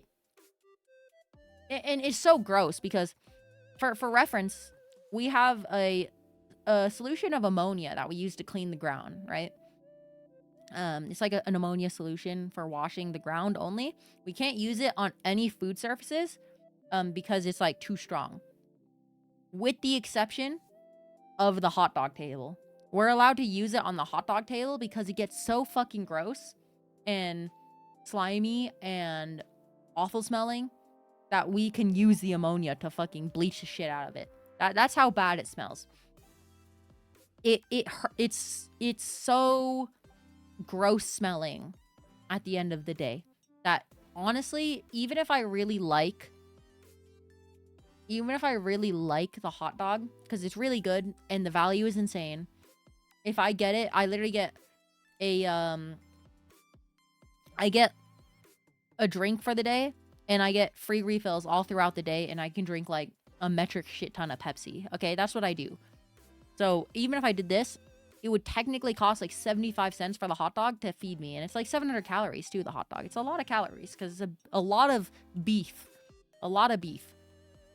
But I can't eat it because the hint of the hot dog smell when I'm eating it is too close to the hot dog smell at the end of the night, and it makes me a little nauseous. I can't eat it because of it. It's sad, honestly. The tragic tale of a food court employee is that if they close at night, they probably can't eat the hot dogs. I don't know anybody who can eat the hot dogs that close regularly. Like if you gave me like a couple of like weeks without closing and cleaning, I probably could eat the hot dog again. But I can't eat the hot dog. It reminds me of the cleaning, and it's too gross. It is literally hot dog PTSD. It's and it's sad because once again, it's really good when you put the relish and the ketchup and the onions on it. It's super good, and I still highly recommend the hot dog to anybody because it's really good, really cheap, amazing. But I just can't eat it, unfortunately. Yeah, I can literally only lead the treasure. I can offer you guys the path, but I cannot walk the path for you. So yeah, unfortunately it's an F tier because I literally can't eat it. And it reminds me of cleaning at the end of the night, but it's a good hot dog. It's a really good hot dog. Honestly, I don't know how it's such a good it's such a high quality hot dog too. Cuz it's like it's all beef. Like, I'm not kidding when it's like we can see the ingredients list for what makes up the hot dog. It's like beef and then sodium. That's it. It's like beef, sodium. That's it. That's it. It's just fucking beef. It's super good. It's a really high quality hot dog. The bun, pretty high quality generally. It's a little cooked because corporate makes us keep the buns in the bag when we put it in the steamer. So technically you're probably getting a lot of microplastics in you. So if you want to have a child in the future, probably don't eat these too much, but like they're really good. They're really good. Papa Dragon gets a hot dog all the time. And I'm always like, I wish I could eat that. So I don't know how they're profitable or how they make money off of this, but yeah. So Costco hot dog is actually technically S tier. But for me specifically, it is an F tier because I cannot eat it at all. So yeah, it's cooked. It's cooked. And honestly, if you grilled the hot dogs, it'd be so good. Honestly, it'd be so good. Your balls are already full of microplastics. Nice. So yeah, that's the Costco tier list. It actually makes kind of a perfect pyramid. No, it doesn't. There's 3 items here. B would have 3 more items in it, which would just be the regular ice creams. So like imagine 3 extra ice creams. But yeah, that's the tier list. I think most of us can agree with most things. Honestly, I'm gonna put this up here just because if I'm putting this, if I put this in F, I probably have to put the sandwich up here because I only get the sandwich when it's toasted. So yeah. So this is actually the tier list, to be honest. So there you go. There we go. Really none of them? What do you mean none of them? Like I don't eat a sandwich? Oh, you mean like you never been to Costco? That's a shame. That's a shame. American dream. My goal, if I ever make it to a company with a lot of overseas members that starts with a H. You been to Sam's Club? Okay, ban this guy, mods. Kill this guy. No. My goal would be to take my senpais to a Costco. That would be my dream. Okay, taking them to a Costco. So yeah, if you're American and never been to a Costco, that is a little weird, Slim. I'm gonna be real. That is quite weird. You might be a protected species. True. You're actually kind of like ignoring your American heritage by not going to a Costco. So, you gotta pay for membership. True. True. I mean, you have to pay for the Sam's Club membership. So, and I'm gonna be real, Sam's Club is significantly more shit than Costco.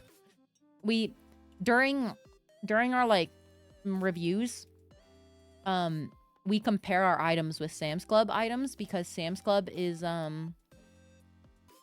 Costco's nearest competitor. Every single aspect of Sam's is worse. Their food court items, worse value, worse taste. Chicken, worse. Pizza, worse. Bakery, worse. So much so that they literally will like during our mandatory meeting for the yearly review, they just were roasting Sam's Club the whole time. And like, you know, we make way more. And then Sam's Club has to advertise themselves while Costco spends no money on advertising. And they're still ahead because we're the GOAT.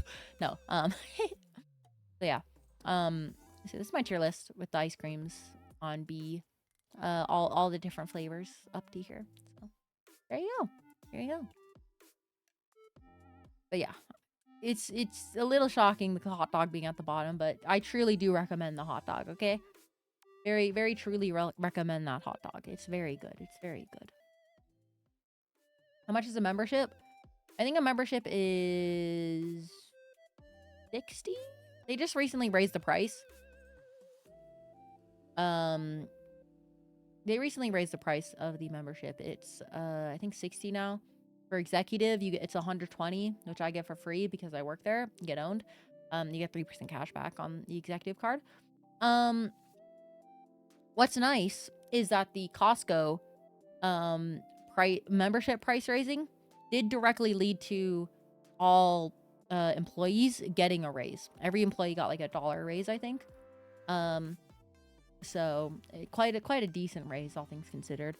Along with a higher pay bump each 1,000 hours. So it is quite good. Once again, they're less ethical than they were, but they are still quite ethical, all things considered. So practicing being sponsored by Costco, truly.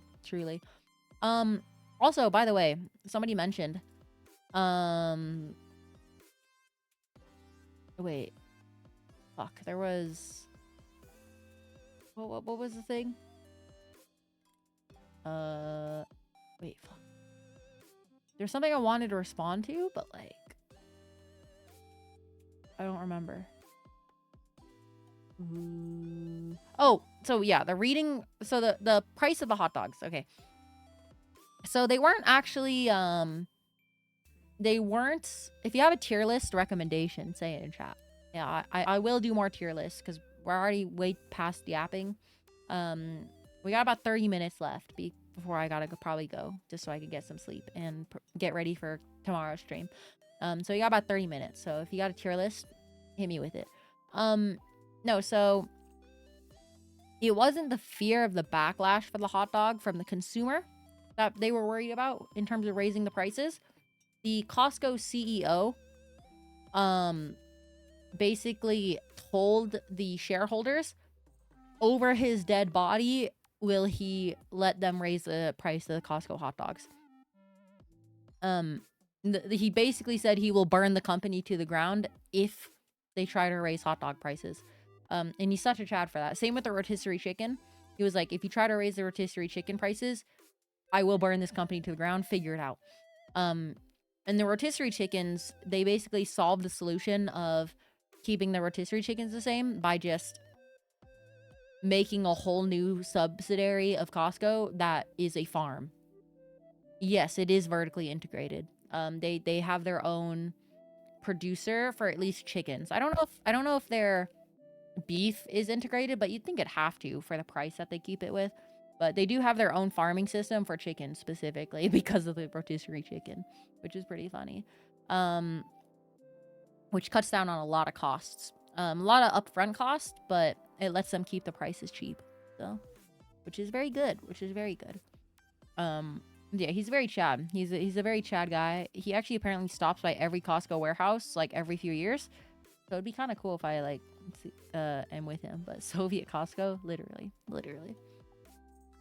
Canadian flags tier list. Isn't there like one tier list? FPS tier list. Let's go on tier list maker, I guess. FPS tier list could be interesting. FPS. I'm assuming we're talking about like, competitive ones. CEO collab. Yeah, let's get the CEO on stream.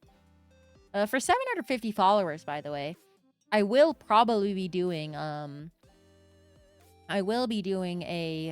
cooking stream. Okay, at 750 followers, and with the cooking stream, it'll be the Costco pizza. I'll be taking home the ingredients of a Costco pizza. Because obviously I work at Costco. So I'm just gonna take the ingredients home. And then we're gonna build the pizza with you guys. I'll show you how to like build a normal Costco pizza. And then, you know, we'll probably add some extra spicy stuff on it. But yeah, so Costco pizza at home cooking stream. Kinda based. Try to get Trip a win, let the record reflect that. I don't think Trip is even clocked in today. I think Trip is like too busy zerking it to Zenless Zone 0. He's on Roblox, so never mind.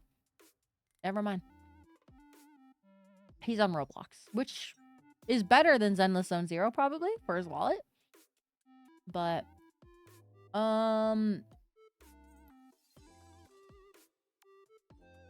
tier list of recent FPS games. Oh shit, that's a lot of shooters. Thing is, I don't play every single shooter though. That's the issue. But yeah, so it will be a Costco pizza cooking stream at 750 followers, which is going to be extremely exciting because all of our ingredients are actually really high quality at Costco, including the pizza ingredients. So if you just like add more items to it, it'll actually be extremely based, in my opinion. Like the dough is really good and the cheese is really good. So if we can add like other stuff, because we only sell pepperoni and cheese at our location, but if you add like other stuff, it'll be really good, I think. So, okay, Roblox does have that illegal black market too. True, you are not wrong. Okay, I don't know if we're gonna be able to rate all of these in the tier list, but we'll do it. We'll try it. There's a lot of games here though. That's the issue. So we'll see. Yeah, there's a lot of games here, but we'll see. Also, it's really hard to like, I think. Yeah, okay. Oh shit, it's made by a Spanish person. Let's let's un-Spanishify it. Sorry, FIFO. Wait, why is it? There's so many tiers, bro. What is this?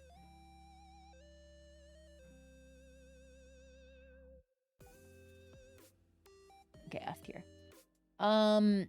Okay, so starting off, what game is this? Wait. Oh, do they not all show? They don't show the names though. What game is this? This looks like a COD game. Yeah, the cropping's kind of cooked, but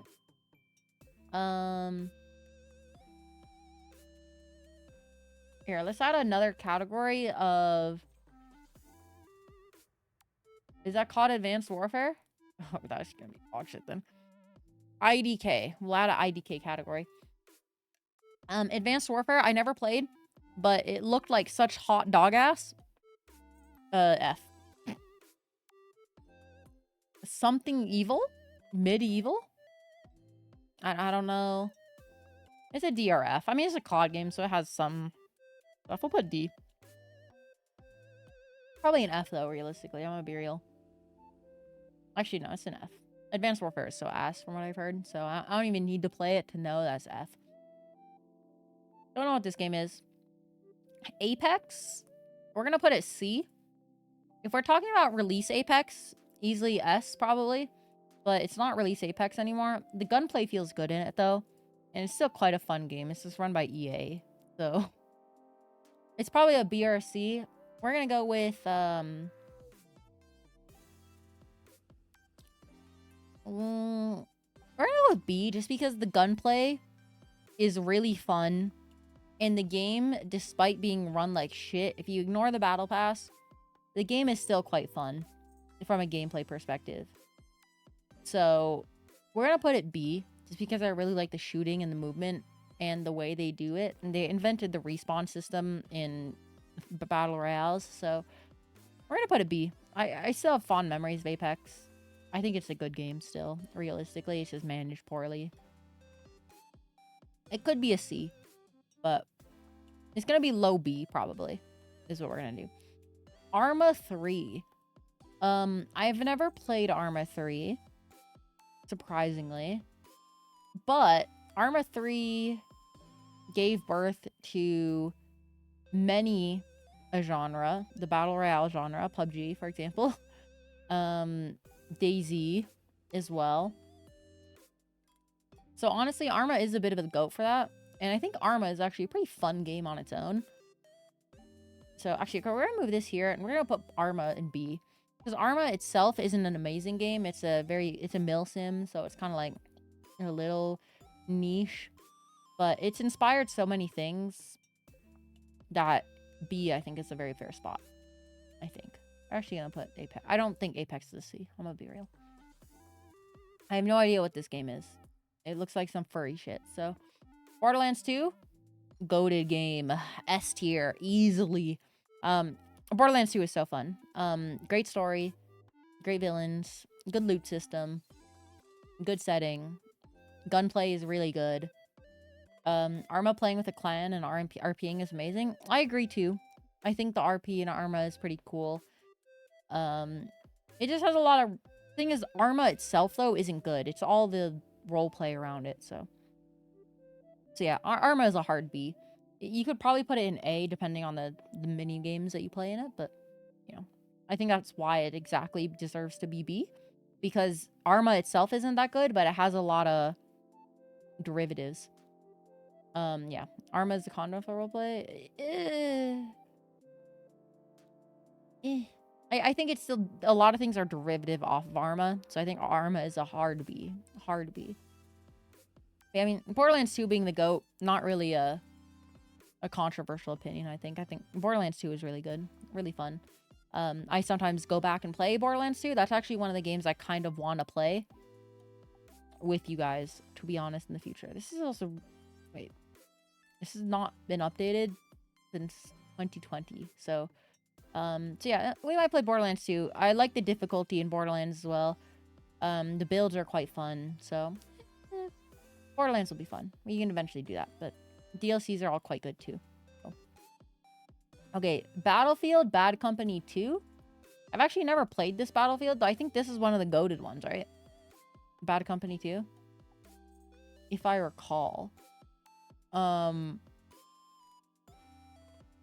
S tier for sure. Since I haven't played it, I'm not going to put it S tier. We're going to put it A, just because I know this game was like a goat for a lot of people growing up. This was like the game that kind of took steam away from COD, from what I could tell. So we're going to put it in A tier, I think. Even though I haven't played it, Battlefield's quite fun, so I can imagine a good Battlefield title easily clearing into A tier. So, okay, Battlefield 1, this is the World War one that was ass, right? So, or wait, no, is it? No, 5 is the ass one, right? And 1 is good? Which is the bad one? I forget which one's the bad one.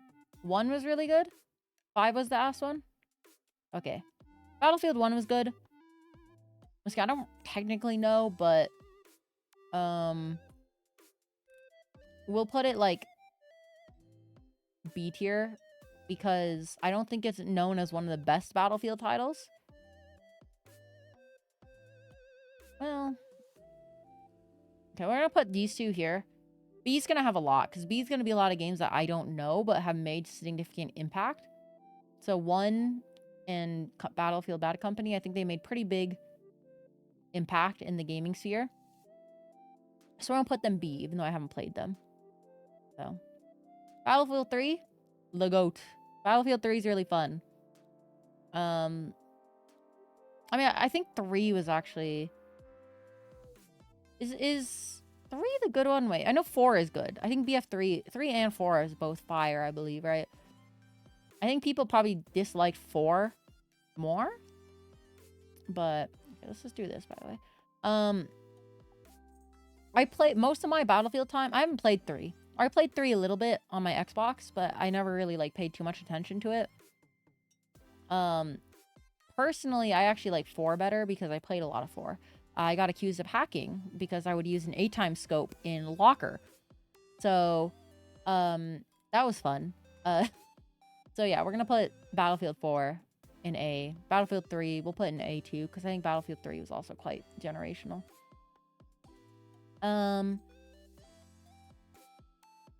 I've never played Battlefront or Battlefront 2, but I think both of these are ass, right? Or one of them I think was good. I think 1 was trash, right? Also, let's just get like the ones that we don't know. Serious Sam 3, no idea. I've actually played Far Cry Blood Dragon. Bulletstorm, no idea. I actually have not played any of the Bioshocks, but we can rate those just because I think I know enough about them. Never played Call of Juarez, Resistance Burning Skies, no fucking idea what that is.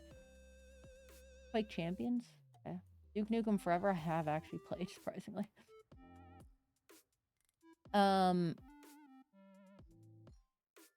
It's good if you can ignore the pay to win. I think the pay to win heavily puts the F tier though, so we're gonna put it down there. To be honest, well, we'll put them on like here because they look kind of fun. But yeah, okay. I've never played Wolfenstein. Oh, I've never played this Duke Nukem Forever. I've played base Duke Nukem Forever. Not enough to talk about it though. What is this? Is this Crisis? Crisis 3? Is this one this one? Is this what this is? Oh, you can't see. Is this one is? Crisis 3? I think.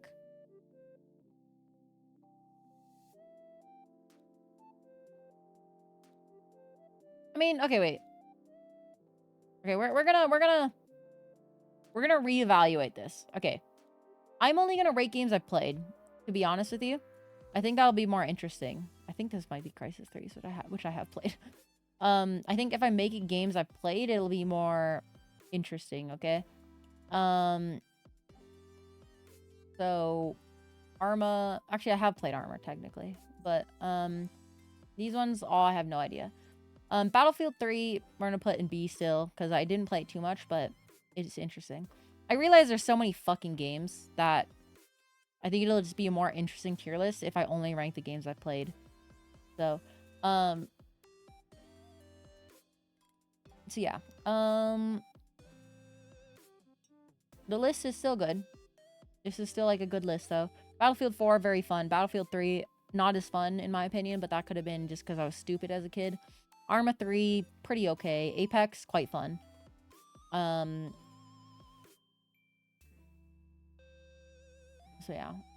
Actually I'd probably put Apex ahead of Battlefield 3, to be honest with you. Okay, Call of Duty Black Ops. Is this Black Ops 2? No, is this regular Black Ops? What is this? This isn't regular Black Ops. What is this? 3? No, this is 3. This is 2? Is this 2? If this is Black Ops 2, I mean, obviously. S tier. Black Ops 2 was so good. Yeah, I mean, it's the best. It's the best game. Very fun, very cool. I actually have a Black Ops 2 care package. That's something I have. Very cool. I only wish my stupid ass child brain would have kept around the kept the drone that came with it too. So like RCXD drone, it would have been way better. But yeah, 2, great campaign, great zombies, great multiplayer. Black Ops 2 was goated. Black Ops 3? Wait, what is this one? Okay, wait.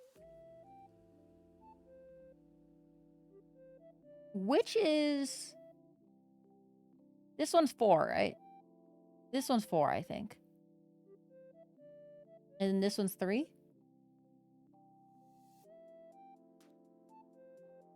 Because it has 4 on the cover. You could argue this one has 4, though. Look, there's like 4 lines. But then this one, I'm pretty goddamn sure is a 4. But... Okay, if this is Black Ops 4, Black Ops 4 is a C. Or Black Ops 4 I actually think is a B. High B. I spent a lot of time playing release Black Ops 4. It was extremely fun. Extremely, extremely, extremely fun. So I'm actually gonna put it on B, to be honest. 3 was kind of ass, but the multiplayer was okay. It was a little weird. It did it way better than Advanced Warfare, that's for sure. But 3 had a really good zombies too, which saved it from the multiplayer. Honestly, these actually might both be here. 4 had good zombies. They both had really good zombies. The multiplayer was a little lackluster in both of them. I really like the multiplayer in B though, actually. So we're gonna we're gonna put this here. Let's put Battlefield 3 here. Like this. I think this is a better distribution for the stuff I like. Because 4 had all the zombies maps and the multiplayer. I really liked the pace of the game. Oh, wait. Okay, now 4 goes A. 4 goes A easily. Because I realized one thing that 4 had. What do you guys think? Or 3 has all the maps? Oh yeah, 4 didn't have zombies, did it? 3 has all the maps, which does make it a little better. But I think it's still a C tier. Because the multiplayer is really unremarkable. I'm gonna be real with you. Do you guys know why I'm putting this in A tier?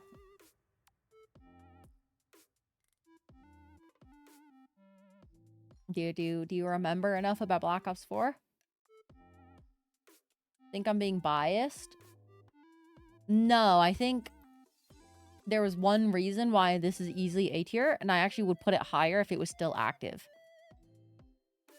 This Black Ops 4 gave us Blackout, which was a battle royale mode.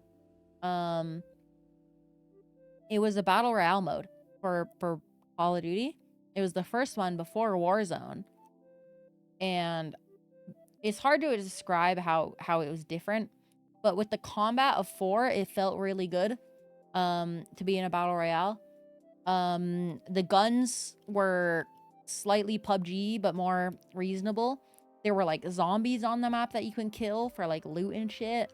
There was a whole bunch of random locations from different Black Ops. It was very fun. Blackout. I wish Blackout was the mainline battle royale because the way it felt was just way better. Along with having like the hero operators, I actually like the operators in that game, all things considered. I thought they were all pretty well designed. There's actually a few Black Ops 4 clips you can find on my channel, which is funny. Extremely goated though. Extremely goated. I actually really like Black Ops 4. And I was gonna like put it in B because just nostalgia and feels. But honestly, Blackout alone makes it way worth it in A. Super worth it. So that's almost went semi-pro on that game. This was my game I played after being sad about Overwatch. It was my rebound game. So, yeah. A tier, easily. I think. Blackout was super good. If this is Crisis... Should we assume this is Crisis 3? Or is this just Crisis, maybe? It might just be regular Crisis.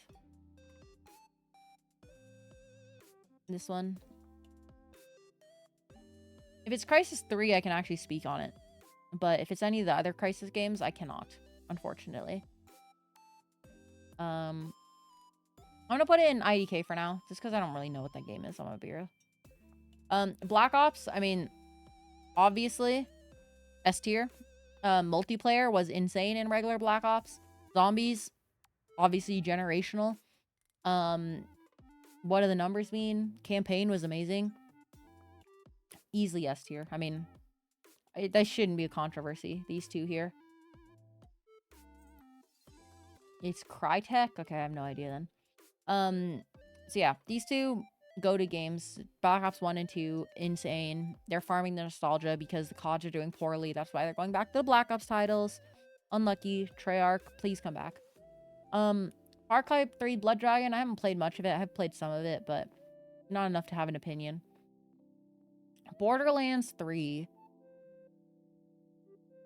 Oh, it is? Yeah, Crytek is a company. This is Crisis 3? Okay. Crisis 3 is a D. The game was kind of fun, but performance issues, and honestly, it was really unbalanced and kind of shit. I may have just been shit at games when Crisis 3 came out, but I thought it was terrible. To be honest with you, I didn't like it very much. So D tier. IMO. Borderlands 3 is hard because a lot of people don't like Borderlands 3. I could not run Crisis 3 at the time. I can obviously run Crisis 3 now, but yeah, and I didn't play the story in Crisis 3 either though, but I don't think was there a story? I don't even know if there was. I don't know, I wasn't a huge fan of Crisis. I think I only played the beta actually. I think there was a beta for Crisis 3 out that I played. But either way, I did not have much fun. I'll be real with you. I did not have much fun. The gunplay just felt weird. Okay, Borderlands 3. I'm gonna put Borderlands 3 in B. Purely because I thought Borderlands 3 was quite fun. The story was not as strong as Borderlands 2. And the systems in it were a little worse, and the skill trees were a little worse, along with the characters. However, I think it was still a fun Borderlands experience. The shooting, pretty fun. The characters, the builds that were good were fun. The maps was whatever. The gunplay was really good though. So if we're gonna put Apex in B tier, we have to put Borderlands 3 in B tier because the gunplay is really good. And I didn't mind the story as well, to be honest with you. So we're gonna put it in B tier. B tier is a very good spot for Borderlands 3, I think, honestly. I think it's a really good spot. It wasn't the most amazing game, but it was a fun Borderlands game. Not anywhere near as generational as Borderlands 2, and it does feel really dated.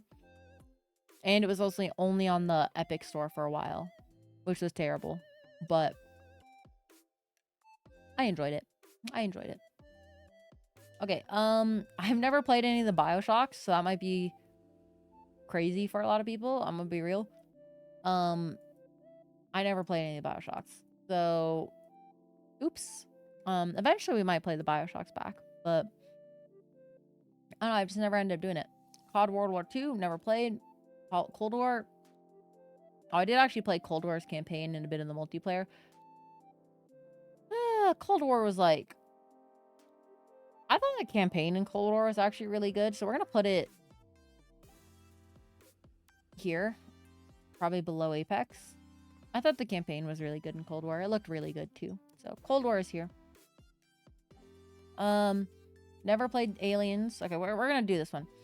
Quake Champions. Okay, so Quake Champions was the most recent Quake game that tried to compete in the arena shooter genre. It's fallen off quite a bit. I think it was Quake. It was extremely Quake. So,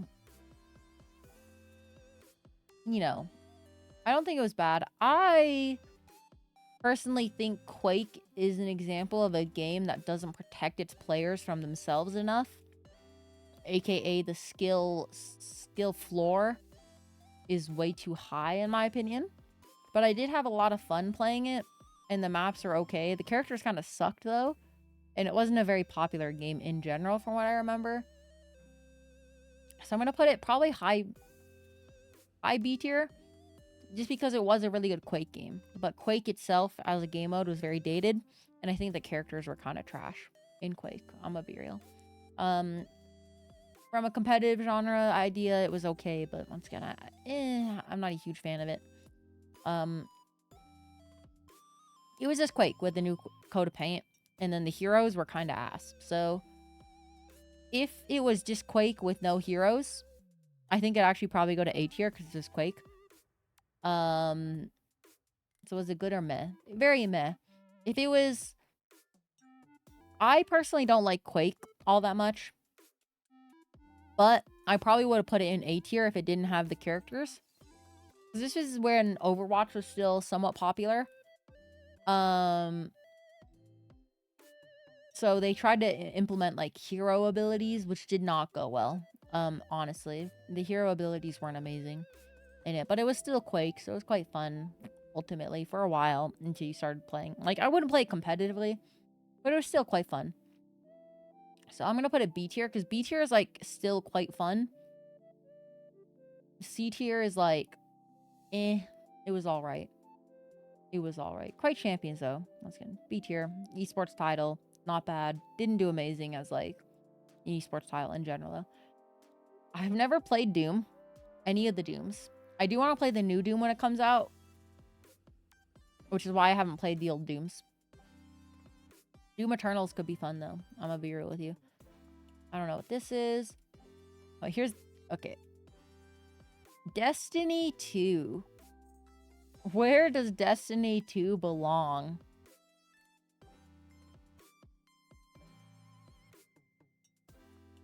I think it's I think I know exactly where it belongs, actually. I think it goes right next to Apex. For the same reason that the gunplay feels pretty good. It's hard because it's a live service game. So, like, what point of Destiny are we talking about, right? If we're talking about release Apex goes to S. However, Apex in its current state bumps it down a lot. Same with Destiny. I wouldn't say release Destiny was good, but like, I liked release Destiny quite a bit. I played a lot of release Destiny. Light of the Forsaken or whatever it was called. Shadow of the Forsaken. The one that introduced the shadow classes. That was a quite fun period for Destiny.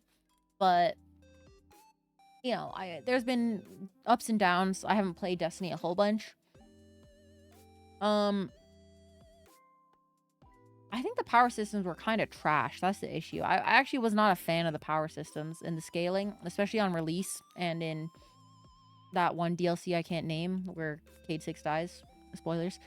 I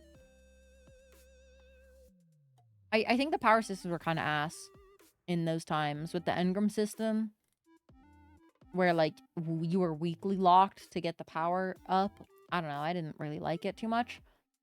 But not that much less than Apex. I think next to Apex is a perfect spot. I don't think it goes above Apex, but I don't think Apex is that much further ahead of it. To be honest with you. Weakly locked, you don't remember that? You would get powerful engrams that were the only way to upgrade your light level, but you would only get like 5 powerful engrams a week because the normal engrams capped out at like 925, let's say. So it was kind of cooked. It was kind of cooked. I didn't like that. So yeah, we're gonna put Destiny 2 next to Apex and B because it is still fun. The gunplay is good, in my opinion, and the classes are quite fun for the most part. And the raids can be peak. Well, Okay, the raids can be peak, so we're actually gonna put it like here actually. Probably above quite. I remember having a shit ton of fun with Callus on a release though, despite the power systems being an issue. So it has actually bumped up like a lot. Even though it's kind of ass now. For my experience in Destiny, I'd actually probably put it here. I think if you take the overall history of Destiny, from what I understand of it, it'd probably be a little lower in B tier. But yeah, so I'll put it here. You put it high B or low A, I'd say. Yeah. Yeah, that's not a terrible call. Somewhere in there. Somewhere here. I think it's a good spot. IMO. I don't know what this is. I never played Far Cry 3, 4, or 5, or Primal. I do not like slop. I'm gonna be real. And this is all slop. No, I heard 4 and 3 aren't like terrible. I mean, Far Cry isn't a terrible franchise. So saying slop is a little disingenuous, but I've never played them. So, it is what it is. Fear, never played. Call of Duty Ghosts, never played. Call of Juarez, never played. I've never played Halo 4. The Halo titles are going to be interesting. I've never played 4 or 5. I could probably give you a lot of opinions on 4 or 5 because I paid attention to the lore and the campaign of them. Because they originally only released on Xbox, and I never had an Xbox, so I paid attention to the lore in the multiplayer. So I could probably tell you that both of these are probably trash. 5 being like... Actually, 5 was better. 4 was like fucking F tier. This is probably where to end up, realistically. But I'm not going to comment on it since we're only doing games I played. 4 with COD loadouts? I'm not sure. I just know people didn't like the esports in 4, but esports in 5 was actually quite fun. And then 4 was just a dumpster fire, campaign-wise, loadout-wise. 4 was just not good. 5 had promising multiplayer, at least. The story was not promising, but... Okay, Halo Reach is obviously... We just recently played this, so I can give this a really good thing. Don't say all Halos are shit, you fuck. Halo Reach, go to game. Insanely go to game. Story, plot lines, multiplayer, Forge. Oh, amazing Halo experience. The best around. So many little whelp memories were formed in Halo Reach. So, Halo Reach goated. Extremely goated. Battlefield Hardline, never played. Hellbound, never played. Homefront, never played. Homefront, never played. Bioshock, never played. Call of Duty Modern... Or Infant... Wait, what does this say? What COD is this?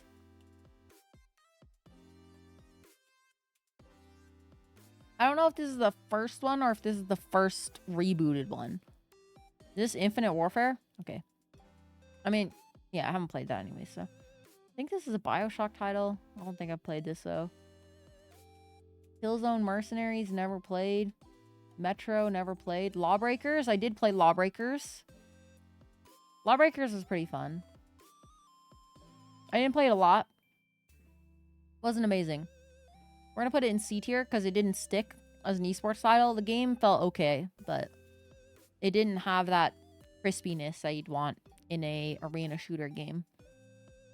Lawbreakers is fun. You'll stand by that. It was fun for a little bit, but I don't think it was like an amazingly designed game, and it kind of died very quickly. And it's as an esports title only, it can't really do that. You know what I mean? So it died very quickly. So I'd have to put it C, even though it was kind of fun at the time. It wasn't fun to repeat, is the issue. But okay, don't know what this is. I never played Medal of Honor, surprisingly. Metro did not play. Bioshock Infinite S tier when it came out, showing ages these days. Yeah, that's the issue I have with Bioshock. I feel like they wouldn't be as fun to play. Never played Metro Redux. Modern Warfare 3. I'm gonna put Modern Warfare 3 up here. I found Modern Warfare 3 to be very fun. The survival mode in it, with the multiplayer, pretty fun. The campaign, pretty good. I wouldn't say it's like a generational game like Black Ops, but it was pretty fun. I actually really liked the survival mode. The multiplayer was really good. Campaign was really good. Are quite good. Not really good, but overall, A tier. Not bad. Paris mission, yeah. Modern Warfare was pretty good. So I'm not gonna like dog on it too much. It was good. Quite good. Nothing amazing and stand out, but it was good. Wolfenstein, never played. Far Cry, never played. Wolfenstein, never played. Something Reaper, never played. Never played Serious Sam. Never played Wolfenstein. The Type of the Dead. No idea. Overwatch. Next, Painkiller. Don't know what that is. Paladins. I actually have played Paladins, so I do actually have to rank that one. Okay, overall, okay. Is there an Overwatch 2? No, there's no Overwatch 2. I mean... Once again, Overwatch on release was a generational game, even more so than Apex on release. Overwatch is really complicated. Really, really complicated. It had a strong 5 years, and then it fell off. And it's a walking corpse now. But the impact that Overwatch had, because okay, we put Apex, even though Apex had an insane like impact, the current game is kind of bad, so we put it on B. But like Overwatch had such a big impact, even more compared to Apex, that I can't just put it. It has to be A or S, unfortunately. It has to be A. I mean, Overwatch has to be high A. Just because of the cultural impact it's had. It's made source filmmakers a lot of money. Overwatch did not spawn a genre. Technically, TF2 did that. But Overwatch did prove that you could make a hero shooter. And the characters and the lore, really good. And once again, it had such a strong start. And I've sunk so many hours in this game. I can't put it anything lower than an A tier, unfortunately. Because once again, this is, for better or for worse, this game has impacted the games genre. Or the games industry to such a high degree that it has to be an A. It has to. If we're talking about seasons 1 to like 6 Overwatch, 1 to 10 even, I mean, easily S tier. Easily S tier. But if we don't take into account its cultural impact, honestly, it is legitimately probably a D tier now, maybe even an F tier. With the way it's balanced. But once again, I think it's only fair to put Overwatch in A tier because the impact it had and the amount of time I've sunk, because it was really fun. It has to be A, unfortunately. And once again, it should actually be S tier, probably still. Like, S tier is not...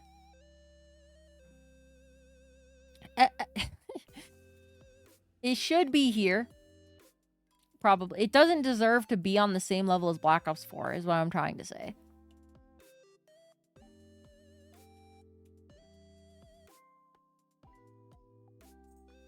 Here, I'll do this. Overwatch. ...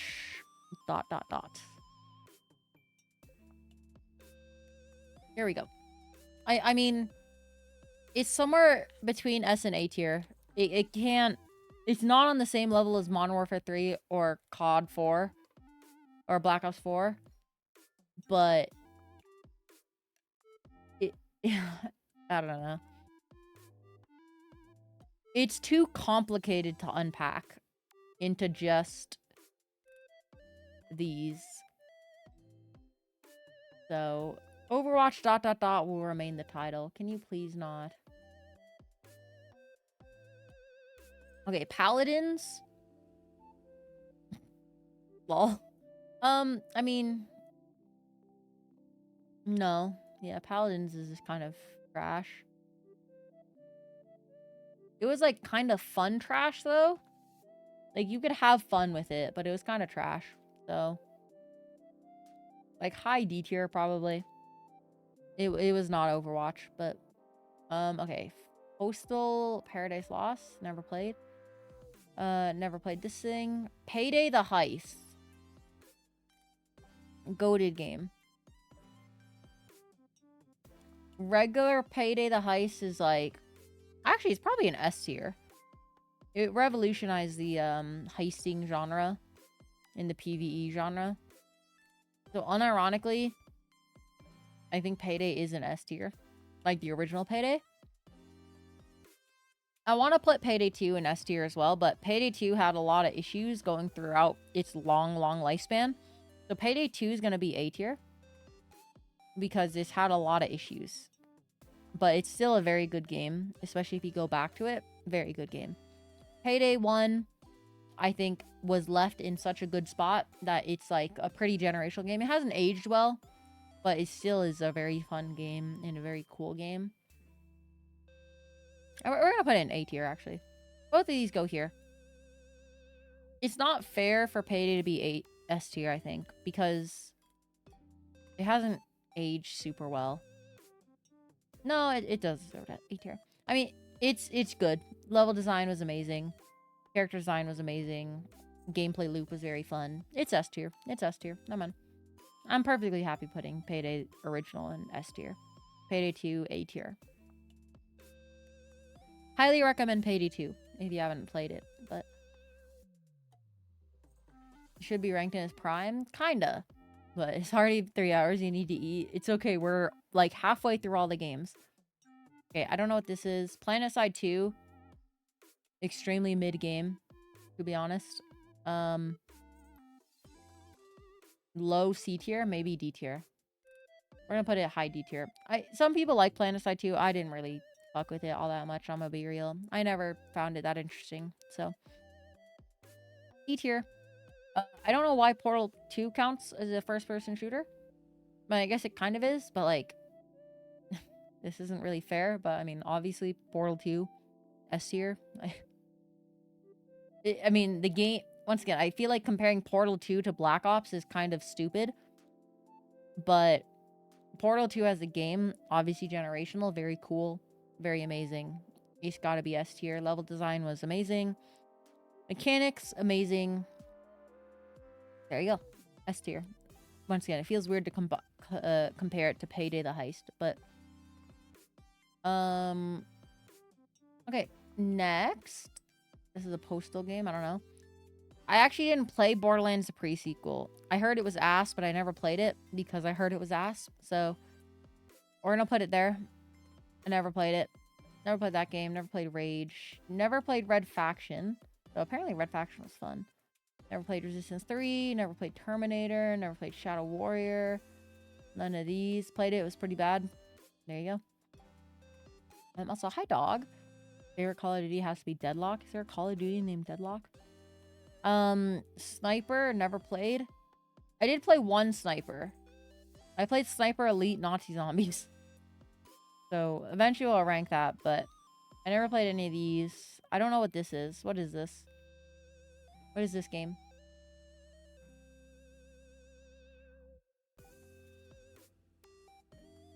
I don't know what this game is. So we're gonna put it there. Super Hot Serious Sam? It could be. Unironically. But it is? Oh. Either way, I never played it. Okay, Super Hot. Super Hot is a fun game. I don't think it has the stones and the longevity to match up to any of the S tier games, but it was very unique and it was pretty fun for a while. It wasn't a super fun game to play constantly, but it was quite fun. So it's in A tier, but it does not compare to anything in S tier, honestly. Super Hot was a very niche game. What do you mean by that? I think Super Hot had a pretty small campaign, didn't it? Like, it wasn't like a super long gameplay. It'd be where I'd put Ultra Kill too, because Ultra Kill isn't like a whole package. Ultra Kill is very fun, but it's not long lasting. And it doesn't like, it's kind of a niche game. You know what I mean? So I think it'd be here. Even though it's a good game and like in VR, it's probably quite fun, but one, I've never played it in VR, and two, I think the gimmick of it kind of gets boring after a while. You know what I mean? And it's not like it was the most hard game either. Ultra Kill, you could argue to put in S because it was harder, but Ultra Kill never saw super large success either, so it'd probably be at A tier. You have a request? What's that? Yeah, Super Hot, A tier. I think that's like a fair point. Walking Dead, never played. Syndicate, never played. Whew, here we go, baby. Super hot. Super hot. No, that Super Hot is goated, true. The soundtrack is good, but it's also not an insane soundtrack. That's the thing. Ultra Kill has a nuts soundtrack, which actually could make it S tier, in my opinion, actually, now I think about it. But along with creative fights and parrying. So Ultra Kill, honestly, actually might be S tier, but Super Hot wasn't, like, incredible. Titanfall 2, though, is, like, S. Obviously. It's up here with the greats. Campaign, really fun. Multiplayer, really fun. Gauntlet mode, where you just run the gauntlet over and over to speedrun it. Super fun. Titanfall 2 is goated, especially after playing it. That one glove mission was so fucking cool. That mission alone probably bumps it up to S, but a very fun game. Extremely fun game. Honestly, S tier. Easily. Titanfall 2. Titanfall 1 had a shitty campaign. That wasn't really a campaign, but it was still Titanfall, and it was really fun and generational for the time. But it was only multiplayer, so it didn't have much beyond that going for it. So we're going to put Titanfall in A, kind of the same reason of Super Hot, where it didn't have much longevity to it. But hi, Joru. Good morning. Good morning. Yeah, base Titanfall in A. I think that's a fair assessment. Walking Dead, never played. Valorant. Oh, man. Okay, we're going to ignore Valorant for now. Warhammer 2 Vermintide, I actually never played. But I'd probably put it in A. Because it looks like a game I'd have fun playing. Because it's like Payday. Kinda. It'd probably be up here. But also, I'm not going to put Killzone Shadowfall in F tier. I haven't played it. Slim. The whole point is that these are things that I've played. But even though I could confidently put Vermintide somewhere, I'm not going to. Yeah, we're gonna get to this later. Okay, so yeah, I don't know what this game is. Vermintide End Times, still haven't played. Wolfenstein, never played. What is this? I don't know what this is either. If anyone knows what this game is, let me know, but I don't recognize it. Shadow Warrior, never played. Siege, have played. Never played Metroid, never played Half-Life Alyx, never played Quake, never played Painkiller Redemption. We're just gonna get rid of all of the ones that we haven't played, okay? Never played that. Never played that. Never played Medal of Honor. Borderlands 3, Gun, Love, and Tentacles. Never played that. There's a lot of Borderlands 3 slop, I'm realizing, but never played this game. Lynch Z Bog Days. Never played that. Gun something. Never played that. Blood and Truth. Never played. Never played this. Never played this. Never played this. Ancient Gods. This is a Doom. Isn't this Doom? Yeah, Doom the Ancient Gods. I still haven't played it, but I think Doom the Ancient Gods was quite fun, apparently. Diabolical. Never played that. Never played Alien Colony. Never played Project Warlock. Never played this. I haven't played a lot of shooters, by the way. This is why the FPS title is kind of weird, because a lot of these shooters also probably shouldn't be on the same category as each other. But never played Predator. Never played this. There's also a lot missing here, too, which is kind of cooked. but never played that. Never played that. Never played that. Never played that. Never played that. Never played that. Never played that. Never played that. I actually have played Hunt, so we're gonna like. There's no Tarkov in here, which is weird. I don't know why they have some really niche stuff like Lynch Bog Days, but not Tarkov. Yeah, and I don't know how they don't have OG Modern Warfare and Modern Warfare 2. This tier list is missing a lot, especially a lot of stuff that I've played, so that's why it kind of looks cooked. There's a lot more stuff that they probably should have had on here that I would have played, but they seem to be missing. Okay, let's instead of doing Valorant first, let's do Counter-Strike first. Okay. Counter-Strike Global Offensive. I was never a Counter-Strike player. A fun fact, I never played Counter-Strike. I'm gonna be real. Or not never, but I hadn't played much Counter-Strike. I played it occasionally with friends, but I never got into Counter-Strike Global Offensive at all. I was much more of an arena shooter person, so having to stop moving was really weird. And something that's always stopped me from playing Counter-Strike versus playing Valorant is that in Valorant, the abilities are much easier to use and throw, while in Counter-Strike, you have to like do lineups a lot for a lot of good smokes and flashbangs. But yeah, on popularity alone, it is S tier. Even though I wasn't a huge fan of it. It's obviously like a generational game. Though I never played much of it. I wasn't a huge fan of it. Personally. But I think Counter-Strike Esports, I will say, one moment that made Counter-Strike really click with me, there was a dream hack in my home city. There was a dream hack, and they played some of the Counter-Strike professional matches in it. And that shit, even though I didn't know Counter-Strike, and Counter-Strike has so many good moments too, like the Olaf boost or the last second defuse, the like where he dies in the fire.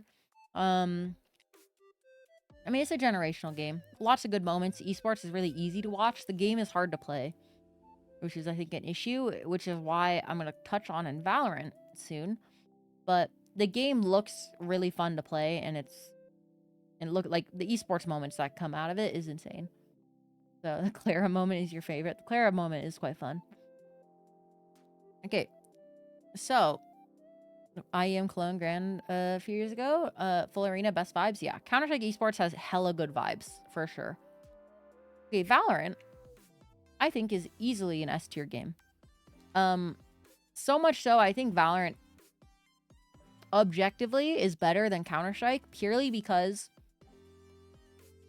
the servers are higher quality. The anti-cheat is actually working, and you don't need a third-party software to play fair matches. The skill floor is much more approachable, and I think the esports environment and the activeness that Riot has with the updates makes Valorant easily top tier, S tier. Pretty fun to play, all things considered, but it's still a tactical shooter, so it's not the most fun thing in the world for me. But I did spend a lot of time playing Valorant. I liked Valorant way better than Counter-Strike, just because all the scuff that Counter-Strike players like, I think, got kind of ironed out. It's like League versus Dota, okay? League is objectively a better game, metrics-wise, because it looks better. It is much more approachable. The esports is much more supported, and like made into a spectacle. And the lore behind it is way more interesting. And that's just the same. That's just the same thing with Valorant and CS. Riot just took another Valve product and polished it. Counter-Strike is something that's fun when is like mechanically cool, goated, but it's got no, what's it called? It's got nothing anywhere near the terms of like support and updates as Valorant. It is what it is. Can't understand how the skill floor is low. I don't know how you learn all the hero abilities. you can read the hero abilities, and just due to the nature of it, you end up, you just learn it. That's it. But the thing, and it's a lot more intuitive to learn a lot of the times. Some characters are an exception, don't get me wrong. But it's a lot more intuitive to learn than smoke at this one pixel to perfectly execute on site, and you have to jump while moving. So it's much more intuitive in the fact that, like, you have a character, you know what that character does, and that character can execute it. Versus the skill expression of Counter-Strike is knowing lineups and smoking and executing sight, which is, I think, a little cooked. It's a little cooked. I don't like it. A lot harder to learn. While Valorant has way more tools to help you learn lineups, in addition to just having characters that don't necessarily need you to have lineups. That's the thing. The skill floor is lower in Valorant because there are characters that are easier. In CS, every character, every person on the team has to know their smokes and know the lineups and know all that shit if you want to play well. In Valorant, you can pick an easy hero, learn that one hero, play that one hero, and know how to execute it pretty easily, just because of the way the characters. Now, there are characters that have, you know, stupid lineups that you have to do, like Sova, to make work. But once again, Valorant is just a superior game, unfortunately, to Counter-Strike, just because everything about it is more polished and supported. Mainly the anti-cheat, too. If you just look at the anti-cheat makes Valorant, like, way fucking better, in my opinion. Like, you get the anti-cheat alone. Because, once again, you get 13-0'd by Gold Novas, who are probably spin botting. You know what I mean? And that's a big problem that Valve has, and will probably be an issue in Deadlock, unfortunately. But, you know, big unfortunately, actually. Okay, Rainbow Six Siege. Also, I realize I have nothing in F tier. I guess if it's the thing is, F tier, I think I don't have any F tier games, because any games that's F tier, I just don't buy and don't play. So, and there's no, like, free to play F tiers, really. So that's, like, the main issue here. You agree that the anti-cheat is better? I mean, the anti-cheat is better. Once again, you can choose your difficulty. It's much more easier to approach, much more easy, and much more supported in all of its things. Just from a game design perspective, Valorant's way better. Counter-Strike obviously is generational and will have its diehard fans, but just in terms of support that it gets, Valorant is getting way more active support, way more healthy and thriving. Counter-Strike is just, it's like StarCraft. Counter-Strike is like StarCraft. It's a game that's probably not attracting many new players, but is keeping all of its old players.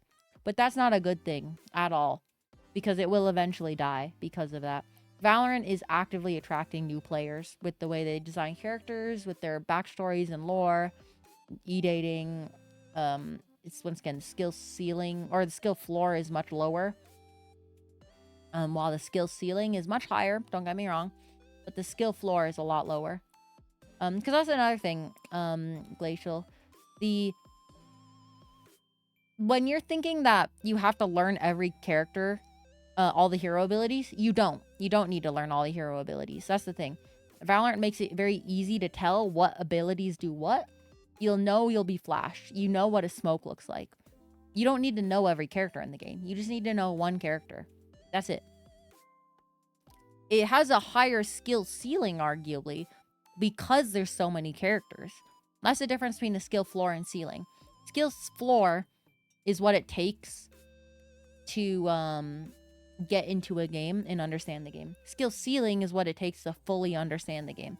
Valorant, I will agree, has a much higher skill ceiling in terms of knowledge, just because it has all the heroes. And if you really want to know how to play the game right, you need to know what heroes do what they counter, what sites they're good on, all that good stuff. Versus CS, where you don't need to do that. You just know how you have smokes and whatever.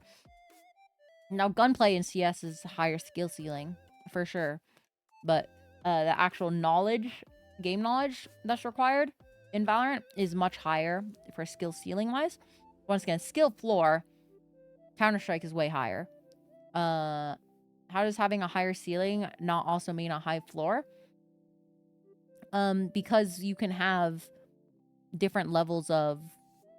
What do you mean? Wait. Having a higher ceiling not mean a higher floor?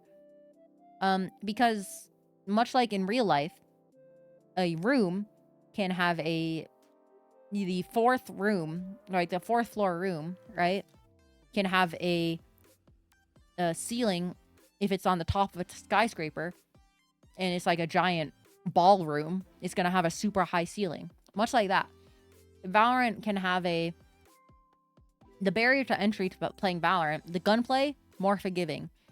One character with very direct, like, okay, playing Phoenix in Valorant, for example, okay? Playing Phoenix in Valorant, you have a flash that can only go around a corner, left or right. You have a heal or a molly. You can either use it as that or whatever. You have an ult that just gives you an extra life. And then you have a smoke wall. That's it. That's super easy. Right? All very straightforward abilities that don't require tons of knowledge to play. Counter-Strike, if you want to play and compete, you have to know how to throw a smoke at the right angle to block off sight. You have to know where to throw a flashbang to not flash you, but also push the angle. The gunplay in it, much more unforgiving. It's very tight. Valorant, obviously, both of them are tactical shooters, so the skill ceiling there is that. But just from utility alone, to get effective use out of your utility in Counter-Strike, it takes a lot more knowledge than getting effective use out of your utility in Valorant. Or if you're playing Sage, for example, you have a fucking wall, you have an orb that slows people, and then you have a fucking heal. That's a point and click. And then you have a res as your ult. That's it. Very simple character. And you use your utility effectively like that. Versus Counter-Strike. So, it's similar to Overwatch, actually. Overwatch is a great example of something having a high ceiling, but a low floor. Overwatch, getting into Overwatch and playing it, very easy. The characters, you just play them, pick them up, play the game. Pretty fun, right? You don't have any complicated tactical shooting. You can get in, shoot an ability. You could blink around as Tracer. Oh, that's kind of fun. You know what I mean? Oh, this character has this ability. That's pretty fun. You know what I mean? It's just a shooter. You just point and click, shoot at people. Easy. Maybe use some abilities here and there. Whatever. However, Overwatch has a very high skill ceiling because other factors that a player might need to do to be experienced at the game. You need to know what character is good on what map.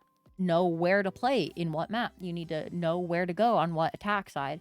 You have to know how to combine your ults with other teammates. You need to know how to work with your teammates and know where to go on certain maps to attack certain points. So the skill ceiling in Overwatch is extremely high. But the skill floor, there's a huge casual player base for Overwatch, basically. A good way of looking at it is if a character has if a game has a large casual player base, that generally means its skill floor is really low. However, Overwatch has a very high skill ceiling because the esports in that game was actually really complicated. And still is quite complicated. Almost too complicated. So the skill ceiling arguably is too high in Overwatch. So yeah. Casual players equals low skill floor generally. But, the difference between a casual Overwatch player and a top 500 Overwatch pro is staggering. Insanely high amount of knowledge difference. Versus if you play like COD Black Ops, for example. If you hop into multiplayer in Black Ops, the skill floor, there's a lot of people who casually play COD, but you still kind of like shoot somebody and they die, and that's about it. There's not really much difference on the map versus a high tier player who will just shoot better and maybe path around the map slightly better.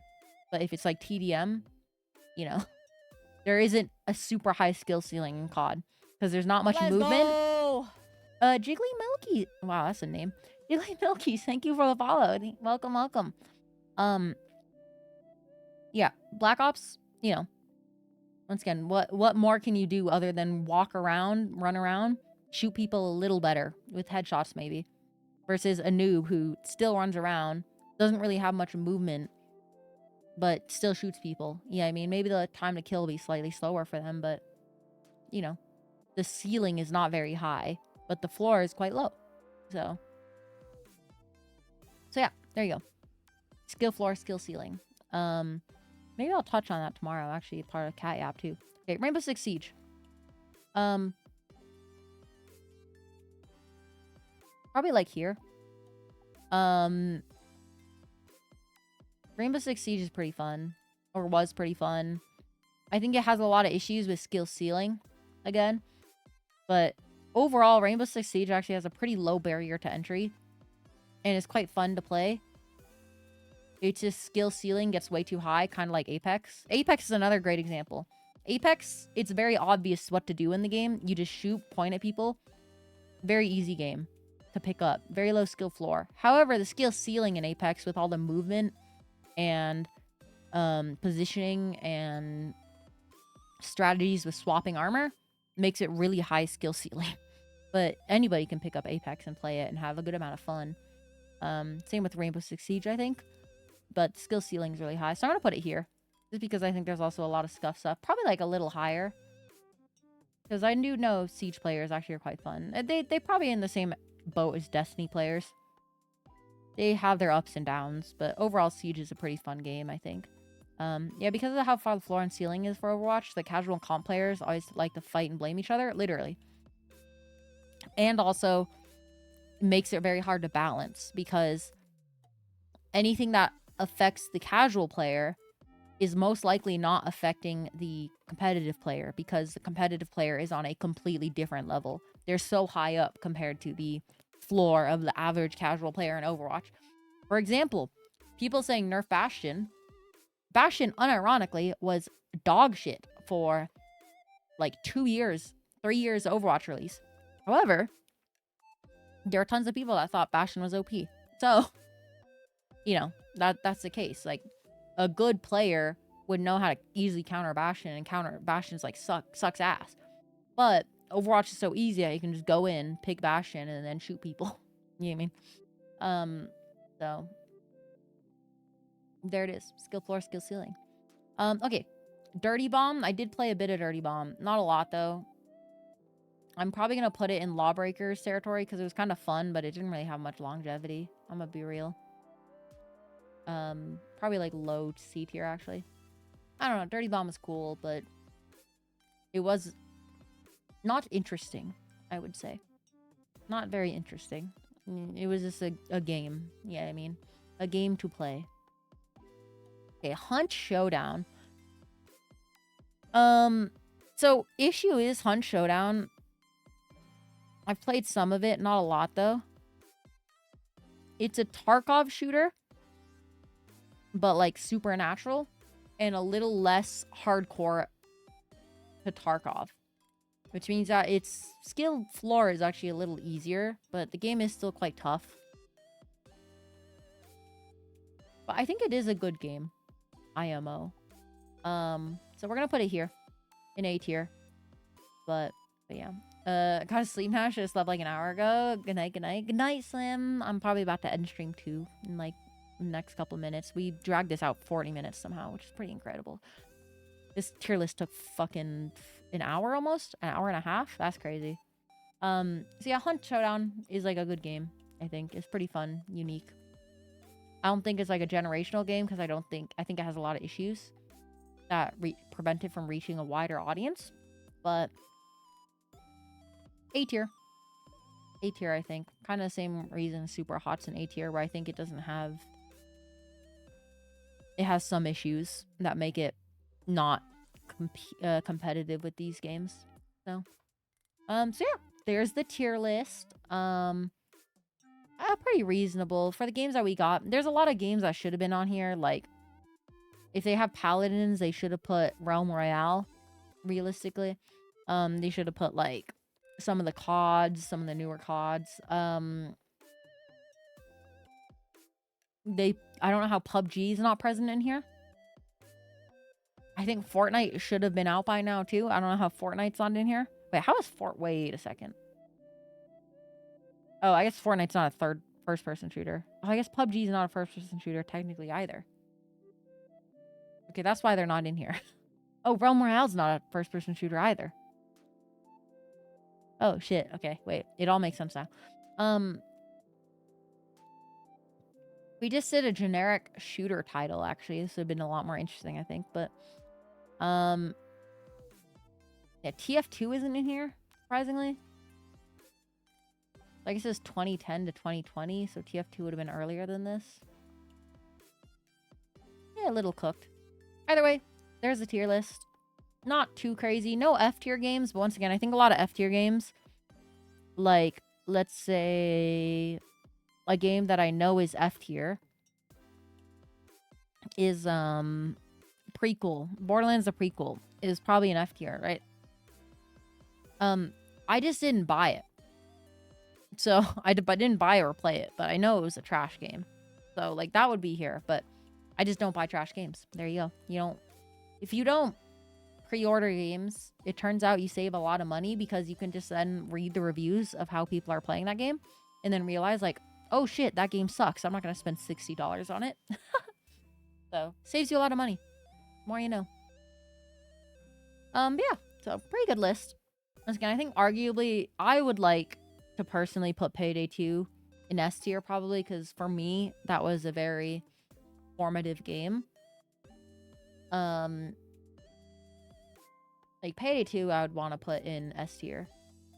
But everything else I think is actually in a pretty fair spot. IMO.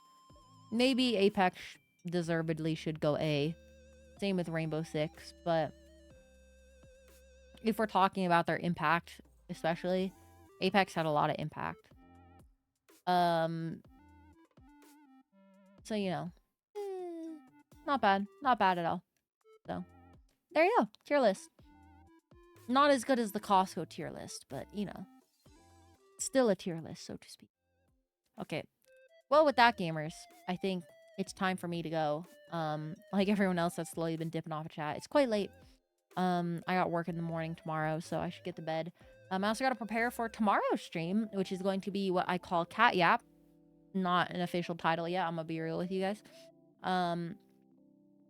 Basically tomorrow at 9 p.m. EST, I'm going to just yap about some of my something that I know about / research. I've done some research and prepared some materials. It'll be like a little segment where I just yap about something in a little bit more of a formatted way versus me just like rambling on and on and on. It'll be about aim and the types of shooters that exist out there. So the tier list for shooters was actually pretty on brand for the thing tomorrow. So Cat Yap tomorrow. We're going to be talking about shooting, aim fundamentals, and shooters in general. What types of shooters there are and how to differentiate them. So if you're interested in that, hang out tomorrow, 9 p.m. EST. I'd appreciate it a lot. Also, if you've been enjoying the stream, at 750 follows, we're going to be doing a Costco pizza cooking stream, which is going to be very fun. And then we're also going to probably add some special stuff to the pizza. So yeah, we'll be doing cooking stream together at 750 follows. If you don't want to follow, or if you have followed and want to keep up more, because Twitch is a little bad at helping you keep up, Twitter, I post stream updates on there all the time. I don't yap much on Twitter, but Twitter is where I'll, like, you know, post when stream's gonna be, like, officially. I post my schedule on there. I do have schedules for the week released weekly on Saturdays, so if you ever want to catch a stream, you'll always be able to see roughly when a stream's happening. Twitter will have reminders for when shorts release, when streams are about to start.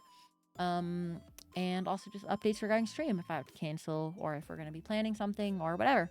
So Discord, though, is where you're going to get the full yapping experience. I like to yap about many different things, like strangling my coworkers, strangling my customers, VTubers, HoloLives, but a lot of HoloLive stuff recently.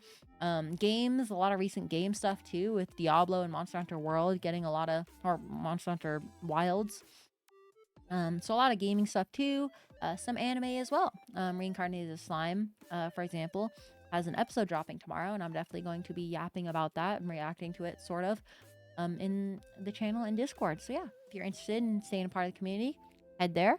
And then YouTube has shorts from my previous streams, edited shorts. 3 times a week they release, and in the next month or so, I'm hoping to also get a 4th short out during the week that will have original content, whether it be telling a story, yapping about some other shit. I don't know. But yeah, so YouTube shorts is there. It'd really help if you guys also do view the shorts, just for, you know, since they are edited formally now. There's a little bit of investment in there from me. So, you know, any help is amazing for the YouTube shorts. We can maybe reach out there, get more whelpers in here, you know, more people to shill Costco to. So, but yeah, thanks for watching, guys. I appreciate it, and I will see you tomorrow, hopefully. So, yeah. Bye, guys. Bye.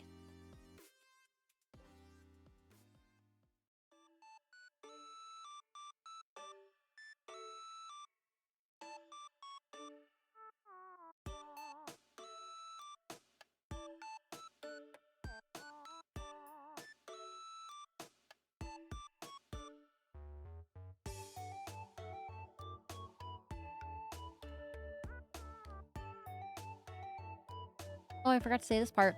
Whether you're lurking, hanging out, being active, or just stopping by for a little bit, I appreciate you, okay?